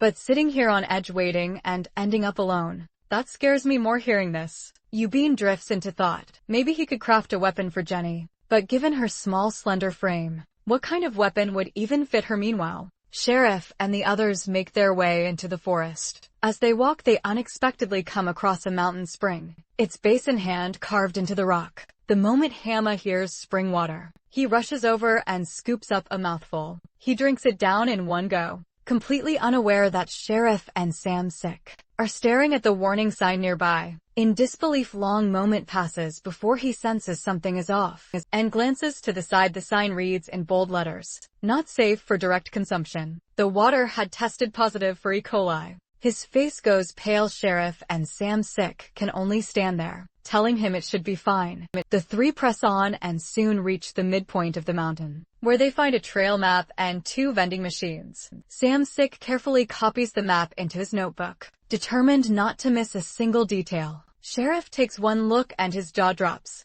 Your drawing skills are truly something else all over the place. Seeing that Samsic is still focused, Sheriff doesn't bother him and lets his gaze wander. He spots a sightseeing telescope nearby. Looks like it takes coins. If it needs coins, that's easy enough. He swings his sledgehammer and smashes it open. Sheriff counts the loose change he's retrieved. Samsic tries to show him something, but Sheriff has zero interest in his drawing and flat out refuses. Samsic clarifies it's not his drawing. He's found a map marking the locations of shelters. Unfortunately, every shelter is a significant distance away. Setting out now is clearly not an option. For now they focus on what's within reach. Sheriff starts fiddling with the telescope. He drops in some coins, adjusts the angle. Good, it still works. The city below is engulfed in flames. Not a single person in sight. As he scans the view, the question begins to nag at him. Why are there so many zombies concentrated in one area, while the downtown district barely has any? Back with the others, Eugene hurries over to Jenny and says he has something for her. She's puzzled. He slowly pulls out a rope-like object and says this is a bola. It's a weapon for your protection. He then demonstrates how to use it. The bola is easy in theory, tricky in practice though. The hard part is control. It's easy to lose your target and it demands real precision. Clearly Eugene's own control leaves something to be desired. Jenny seems to catch on. She raises her hand and asks to try. Eugene agrees, so Jenny takes her first shot. Perhaps because she isn't used to it yet, she uses way too much force. Eugene is about to warn her that this makes it nearly impossible to aim, but she's already let it fly. He braces for a miss, a direct hit. The force is so powerful, the small tree nearly gets ripped out by its roots. Eugene stares and the words just slip out. Damn, that was dead on. Jenny teases him. Appa, what were you just about to say? He rubs the back of his head awkwardly. Nothing, you did great. But don't get overconfident. You still can't let your guard down against zombies. Jenny knows this well and nods repeatedly. But then it occurs to her. It's always been Eugene giving her things. Shouldn't she return the favor somehow? Eugene waves it off. All of this was his choice. No repayment needed before he can finish. Jenny suddenly says, then how about a kiss? Eugene freezes, his face goes completely red. Staring at Jenny's lips, he feels his heart pounding out of his chest. After a long moment, he stammers out, what are you saying? We're not kids. You can't joke about things like that. Good thing it's me. Any other guy would have taken that seriously. Before he can finish, Jenny leans in close and says softly, Appa, I'm not joking. A gentle breeze passes between them. Jenny closes her eyes and waits. Eugene is caught completely off guard, his heart hammering wildly. Is she serious, or is this just her way of saying thank you? I need to pull back, that's what his mind says. But his face slowly drifts closer anyway. At that critical moment, Sheriff's voice calls out from a distance. Eugene snaps back to reality. He turns away and clears his throat, not wanting Sheriff to notice anything. Annie's eyes are full of frustration, but there's nothing she can do. She composes herself and shows off the weapon to the group. Sheriff recognizes the bullet immediately and praises you. Been true genius for crafting something so perfect for Jenny. Meanwhile, at the Samchuk nuclear power plant, Jinyu and his squad return to base after completing their mission and crash into their bunks, fast asleep. Suddenly, Yu jolts awake, a wave of unease yanking him out of his sleep. Out in the corridor, two soldiers on patrol notice Private Yoon. He doesn't look well. They ask what's wrong. He says he's fine, just an upset stomach. The words barely leave his mouth before a wave of nausea hits. He claps a hand over his mouth. He bolts to the bathroom and starts retching. A soldier follows to check on him, is hit by a wave of putrid stench. In the next instant, Private Yen, now turned, lunges forward with his mouth wide open. A second soldier hears the commotion and arrives, only to witness the scene unfolding. No time to think. He grabs a nearby mop and slams it into Private Yen's head. The mop snaps in two. Private Yen doesn't even flinch hearing the noise. Jinyu grabs an unloaded rifle and rushes over. In one swift move, he swings his rifle and lands a precise blow to the head. Two more soldiers come running, about to ask what happened. The turned Yuan is already upon them. Jinyu swings his rifle again, but a step too slow. Private Yen rakes a wound across Private Han's cheek. A drop of blood runs down his face. The soldiers behind raise their weapons and swarm the zombie together. Jinyu notices Private Han's wounded cheek and falters, hesitant to take his hand. Private Han senses something is wrong. He touches his cheek and sees red on his fingers. Rage surges through him. Han kicks Private Yun's motionless body. The others rush in to hold him back. Jinyu looks more carefully and spots a wound on another soldier's arm. As well, he's about to say something when another voice cuts through. The lieutenant has heard the noise and comes to investigate. What's all the noise? Move it. All of you. He walks up to Private Han and examines the wound closely. Then he looks down at Private Yun's motionless body. Who's the squad leader of this idiot? Sergeant Yu Sung Gun steps forward and raises his hand. Sir, that's me. The lieutenant kicks him in the shin without hesitation and unleashes a torrent of furious words. Once done, he orders everyone back to their bunks. No wandering around. Finally, he tells Han to clean up the wound in the bathroom. Just a small cut should be fine. Han is visibly relieved, but Jinyu, standing behind him, is sick with worry. He remembers exactly what happened. That was a zombie bite. While Jinyu is still trying to make sense of it, the lieutenant draws his pistol. 2 gunshots ring out. Jinyu stands frozen. Unable to move, the lieutenant walks out, stone-faced, and tells Jinyu to get back to his bunk. Jinyu has no choice but to comply, his expression heavy with grief. He understands the logic: better safe than sorry. But that doesn't make it sit right back in the bunk room. Gino sits on his bed, too restless to sleep. Something keeps nagging at him. Right, that other soldier also had a wound on his arm. Elsewhere, the lieutenant finishes his patrol and stops at a vending machine for a drink. He barely takes a sip when the zombie, the one that had been wounded, suddenly appears. The lieutenant's face is torn before he can even reach for his gun. The others try to fight back but are no match. Every one of them takes a wound. By the time reinforcements arrive, the damage is done. Those who have turned are shot on sight. Those who are wounded are executed as well. Shortly after, Jinyu's squad takes over guard duty. Corporal Kim fills him in on everything he just heard. Jinyu feels a chill run through him. A small wound, that's all it takes to get a bullet. From now on, any injury has to stay hidden. While Gino is lost in thought, helicopters appear overhead. The supply drop has arrived. Once the helicopters land, everyone gets to work unloading supplies. The lieutenant colonel appears looking haggard, muttering as he walks about how exhausted he's been lately. Corporal Kim steps up with a grin and lights a cigarette for him, hoping to fish out some information. The lieutenant colonel gives a faint smile and offers a brief update. The nearby ammo depot is no longer supplying resources. They'll have to make the trip to Yoshan for ammunition from now on. The fuel depot is slowly being overrun by zombie hordes. Things are getting worse by the day. He delivers the news without breaking stride and walks off without looking back. Plenty more to deal with. Jinyu grips his rifle tight. A feeling settles over him. Something big is coming back. With the others, Sam6 Group is running low on supplies and gears up for another run. They'd come prepared for tough fight, but when they arrive above the subway station, the streets, usually swarming with zombies, are completely empty. As the sun sets, they gather around a steaming pot of hot pot and talk over what happened that morning. Normally, zombies start trickling in after about 20 minutes. This time they were out for 2.5 hours. Including supply runs, didn't encounter a single one. Yubin can't believe it. 2.5 hours is a long time. But where did all the zombies go? Jenny tells everyone to stop talking about zombies for a moment and try the hot pot made by none other than a superstar. Suddenly interested, everyone picks up their spoons and digs in.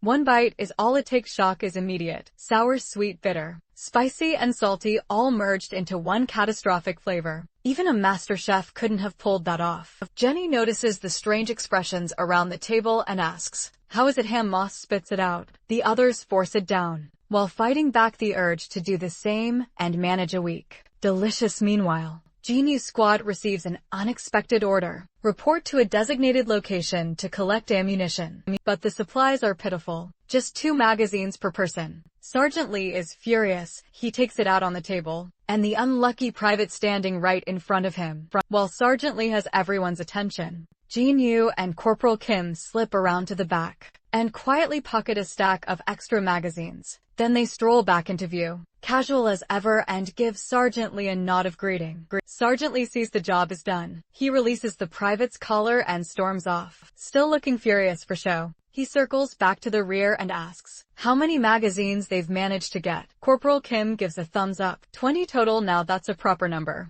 Good work, you two. Jinyu picks up a magazine and silently hopes they'll never have to use any of them. Shortly after, the tank company lieutenant calls everyone together and issues the mission briefing. Starting now, we're heading to Samchuk City Hall, located 12 kilometers north of the power plant. The 707 Special Forces will rendezvous with us on site and take point on the operation. We're there for backup briefing over. Everyone gears up and moves out at speed. Hours later, the tanks roll to a halt outside Kangwon University. The 707 Special Forces arrive at exactly the same moment. A helicopter touches down, and several operatives in black tactical gear disembark. The lieutenant and their commanding officer exchange salutes. Here's the plan: we're splitting into two groups. Two K-21s will lead the point, with the 707th right behind them. The rest of the infantry will bypass to the left and converge at City Hall. That's the briefing. All units commence movement within the minute. Copy that. The operation begins. Sergeant Lee leads his 6-man squad in a slow, cautious advance. Every single one of them is on edge,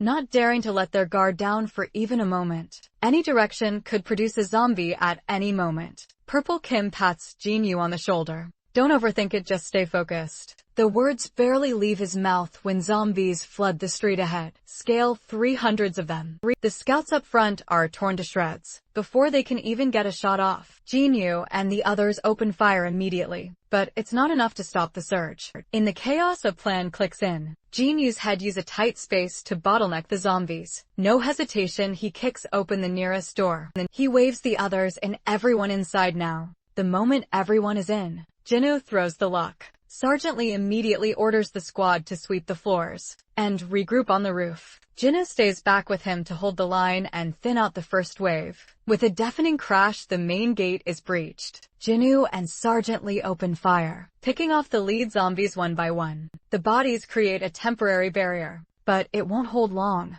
It's enough time for the two of them to reach the third floor. John Won-tae is waiting on the third floor with a machine gun, ready to cut down the next wave. While the stairwell fills with bodies, all three sprint for the roof. Moments later, the whole squad is assembled on the rooftop with weapons raised. Sergeant Lee barks out an order. Open fire the second that door gives way. Split into two squads and use alternating fire. Jinyu is worried. He's not sure if they have enough ammunition. Corporal Kim reads the concern on his face and hands over 2 of his own magazines. I always fire blanks anyway, he says with a grin. These are worth more in your hands. Jinyu takes them with a nod. Got it. The words barely settle before zombies burst through the door. The squad opens fire unison and cuts them down. In the doorway, the first wave is cleared. The pile of bodies forms a wall across the entrance. Barely catch their breath before another wave of footsteps rises. From below, another flood of zombies comes pouring through. Under sustained fire, the second wave is beaten back. Silence returns below. Looks like the second wave was the last. They've made it through barely but alive. Corporal Kim drops to a crutch, gasping for air. Hey, question. How exactly are we getting out of here?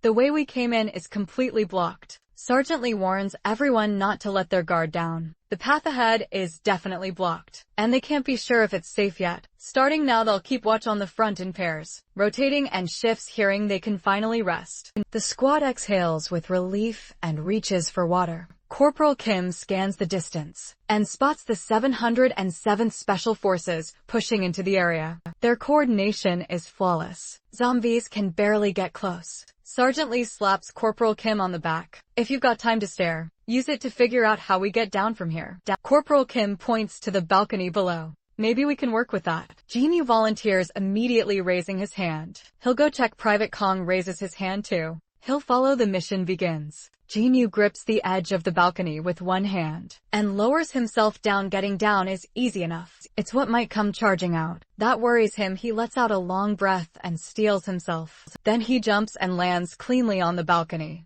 The moment he's down, he raises his weapon and sweeps the area. The worst-case scenario doesn't materialize. The room is empty with no sign of zombies. Jinyu signals Private Kong to come down. Private Kong enters the room and stops. The layout is identical to his own home. Lost in the moment, he reaches for the bedroom door. Jinyu starts to warn him. It's fine, Private Kong says. We have cleared this whole building. The door opens. Sure enough, a zombie. Private Kong stumbles backward and hits the floor. The zombie is right on him. Jinyu fires just in time, dropping the zombie. Private Kong barely escapes with his life. Jinyu studies Private Kong, who's still shaking. Private Kong snaps back and starts apologizing. "It's fine," Jinyu says, "but these glasses are done for." Private Kong takes the broken glasses and his heart sinks. He can't see more than 2 meters without them. Is practically useless upstairs. Lee hears the gunshot and shouts down anxiously. "What happened?" Jinyu calls back. "All clear, crisis handled. Come on down." Meanwhile, the 707th Special Forces successfully reached their destination. City Hall. The soldiers who arrived ahead of them have been waiting, but their expressions look off. Lieutenant Park doesn't pay it much mind and heads straight to check on the safe. He confirms it's intact then and asks where the key is. The soldier answers with a trembling voice. "Lieutenant Hio has it, sir. He said the supplies were taking too long, so he went to look for food." Lieutenant Park has a headache brewing, so he went foraging with the key on him. "Damn, do any of you have a brain? Where did he go?" "The mall, sir. About 1 kilometer from here." The vein in Lieutenant Park's forehead pulses. If he remembers correctly, that mall fell days ago. Walking in there is a death sentence. Pass it down, all units to the mall immediately. We need that key before it becomes zombie food. Back with the others. After hearing that the zombies outside have vanished the day before, Jenny asks Yubin to take a walk with her. Yubin wants to say no. His leg injury genuinely makes it difficult, but Jenny won't take no for an answer, and he eventually gives in. Soon the group arrives at the main street. Sure enough, just as Sheriff described. Completely deserted. Yubin hadn't fully believed it until now. Seeing it with his own eyes, he lets out a slow breath of relief. Sheriff turns to Jenny. "Which store do we start with?" Jenny looks around and settles on a clothing store. Without a word, Sheriff hurls a brick at the window and shatters it clean. Everyone piles in and starts rummaging for anything worth wearing. Jenny picks out a loud, colorful shirt for Sheriff. Sheriff lights up with joy and vows to pass it down as a family heirloom. Damn Sick cuts in with a smirk. "That doesn't suit you at all. Stick to black." While they tease each other, Jenny slips outside to find Yubin, who's keeping watch. She makes a request. She wants to check out the lingerie store across the street. Yubin blinks. "Jenny, that's a lingerie store." Jenny throws an arm around him. "Exactly, OPA. You all need fresh underwear too, don't you?" As she speaks, Yubin gives a self-conscious glance at Sheriff behind him. He knows Sheriff has feelings for Jenny. If he takes one more step forward, that's a line he can't uncross. So he gently pushes her away. "Jenny, my leg is in no shape for that. It'd be dangerous. I'm sorry." Jenny's eyes go wide, a storm of thoughts rushing through her, but she can't let it show. She turns away and says she wants to look at more clothes. Yubin closes his eyes, unable to watch her walk away. He tells himself this is for the best, keeping the distance, holding the line. The scene shifts back to Jinyu. Lieutenant Park has assembled every available soldier and is ready to move out toward the mall. Jinyu's squad is part of this operation, but after the last fight everyone is running low on ammo. Sergeant Lee raises his hand. "Sir, we're low on ammunition. Machine gun magazines are completely spent." The lieutenant asks what happened. Sergeant Lee answers straight. "We took out around 100 zombies." Lieutenant Park scuffs and jerks a finger at the squad behind Sergeant Lee. "You're joking, 100 zombies with that squad?" Lee doesn't back down. "Didn't you hear the gunfire? Hearing shots doesn't mean hitting anything. Are you sure you didn't burn through all your ammo taking out 10? It's not an exact count, but based on experience, that's roughly what it was." Lieutenant Park stares him down, laughable. "What experience do you have?" The repeated provocations pushed Jinyu to his limit. Sergeant Lee holds his ground and fires back. "If you've ever tried killing over 1,000 zombies yourself, you'd understand." Stunned that a sergeant would talk back, Lieutenant Park kicks him hard in the shin. "You little punk, you dare talk back to a superior? Are you looking to die seeing things escalate?" The lieutenant steps in quickly. "Park, he's under my command. I'll handle his discipline." Lieutenant Park doesn't want to cross a senior officer. He turns and walks away. The lieutenant sighs and points a finger at Lee, giving him a proper earful. Then his expression softens into a smile. "Well done, you didn't embarrass the tank company. I'll get you reserve ammunition. Fight at full strength like you did at the gas station. By the way, your leg, is it really okay?" Lee pats it. "Didn't even feel it." The lieutenant grins. "Don't play tough when you're back. File a report if anyone asks about the injury." Hand it, and he claps Sergeant Lee on the shoulder, then turns and walks off. Shortly after Jinyu's squad gets their reserve ammunition,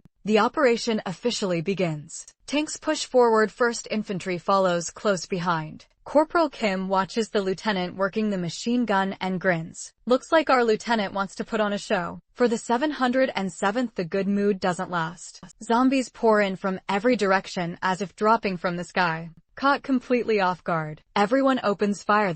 This is no scale 3. Calling it scale 4 would be putting it lightly. Lee reads the situation immediately. Everyone into the alley. Standing here, we're sitting targets. Jin-Yu follows the order and picks off zombies spilling from the alley entrance. Once the path is clear, they charge in together. As they navigate the alley, figure suddenly appears at the rear. The figure snaps to attention. Private Second Class Song Jae-soo reporting in. Corporal Kim stares blankly. What unit are you with? Why are you here? I'm with the City Hall Defense Unit, sir. Got separated from my squad and followed your group. Hearing he's from City Hall, Corporal Kim's expression darkens. Your report was garbage. This is nowhere near scale 3. Private Song scrambles to explain. It was scale 3 yesterday, but this morning a new horde arrived from somewhere. It's jumped to scale 4. Sergeant Lee tells Corporal Kim to cool it, then waves for Private Song to fall in with the squad. Shortly after, the squad loses track of exactly where they are, and the zombies just keep multiplying.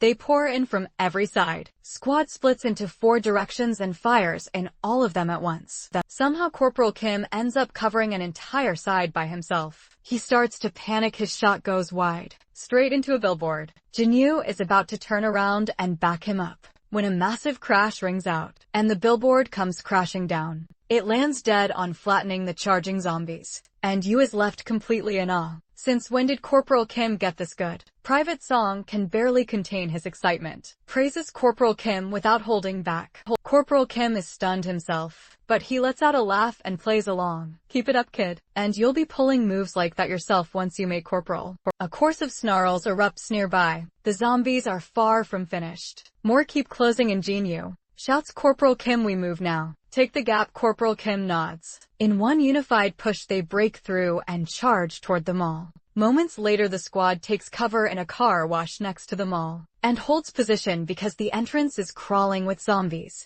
Yu is still working out how to approach it when a gunship appears overhead. The special forces have arrived. The helicopters rake the ground below with sustained fire. Sergeant Lee sees the opening and leads the squad charging forward. They breach the mall in no time. Inside, it's pitch black. No one lets their guard down for a second. Flashlights are on, but it takes time for eyes to adjust. Jin-Yu feels a chill crawl up his spine. He can't shake the feeling that somewhere in this darkness, something is waiting, but the mission comes first. Quickly map out the route. Jin-Yu figures the lieutenant's target must be the food section in the basement level. Lee nods, same thought. They reach the elevator and hesitate. The basement isn't like the ground floor. There's no easy exit if zombies come. There's nowhere to run. Then footsteps sound from above. Jin-Yu and Corporal Kim spin around with weapons raised. It's the 707th. They made it inside too. Lieutenant Park sweeps his flashlight over the faces, and his expression turns flat. It's you. So that business about killing over 1,000, not just talk after all. Still got a full squad. As he speaks, Park reaches out and pinches Sergeant Lee's cheek. Sergeant Lee doesn't know how to react. Yes, sir. All right, whether it's skill or luck.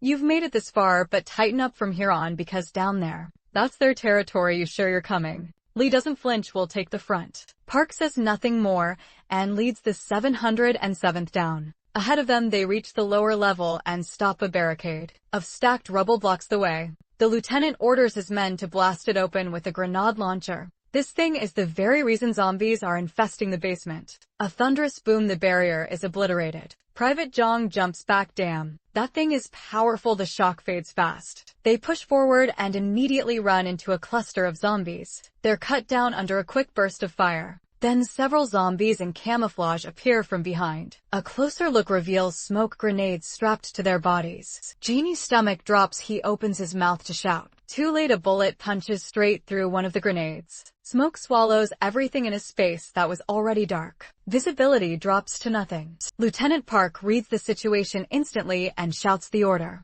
Everyone fall back now. The squad doesn't hesitate for a second and bolts for the exit. But no matter how fast they run, zombies are faster. Jin-Yu tracks them by sound and instinct alone. 2 shots, 2 hits. Sergeant Lee slaps him on the back and barks. Keep moving, fall behind, and it's over. The words barely leave his mouth before 2 agonized screams cut through the smoke. Lieutenant Park moves fast. He racks his shotgun and fires in one fluid motion. The blast tears the zombies apart on the spot. One of the pellets finds a liquor bottle behind the zombies. Spark catches, the alcohol ignites. An explosion follows immediately. Using the chaos as cover, everyone sprints out without slowing down. They reach the meat section. The stench of rotting flesh is overwhelming. Brutal on the nose, but the smoke is thinner here. Suddenly, Jin-Yu's instincts flare. He drops low and raises his weapon. Several zombies are bearing down on Private Choi, Corporal Kim, and the others. Jinho shouts, "Choi, get down!" All 3 hit the floor. Jinho fires, every shot lands. Lieutenant Park catches the whole thing. He's stunned with that kind of accuracy. Is this guy really just a private? The scattered members rejoin the group. Sergeant Lee orders everyone to regroup and keep pushing. The whole squad providing cover fire. Jin-Yu is about to take down the last zombie, but Lieutenant Park stops him. Hold your fire, no damage to the body. Jin-Yu is confused, about to ask what that means, but Park steps forward and handles it himself. After the shot, Lieutenant Park crouches and rifles through the body, searching for something. A moment later, a key appears in his hand. He turns around and gives the group a rare smile, his eyes lit with satisfaction. He thumps Sergeant Lee on the chest with a fist. "You punk, you've been riding on your private's coattails this whole time." Then he turns to Jin, "You're good." Jin-Yu glances at him and says nothing. Lieutenant Park announces mission complete. The objective has been recovered. All units withdraw. Jin-Yu looks back at the bodies, consumed by the growing flames. Something bitter settles in his chest. Days later, Jin-Yu looks back on that moment. He had believed that once the objective was recovered, the nightmare would be over. He was wrong, catastrophically wrong. The Samchok power plant has fallen. Corporal Kim used himself as bait to lure a massive horde away. His fate is unknown. Private Jong fought to the very end and chose to go down with the zombies. Private Choi is gravely wounded, barely clinging to life. Sergeant Lee and Jin-Yu carry Private Choi and run for their lives. But there's no escape in the end. Jin-Yu gives his only chance at survival to Sergeant Lee and Private Choi. He stays behind to buy them time. Surrounded by zombies closing in like a pack of starving wolves, Jin-Yu lets out a hollow, bitter laugh. The end of hell. The real hell never even began.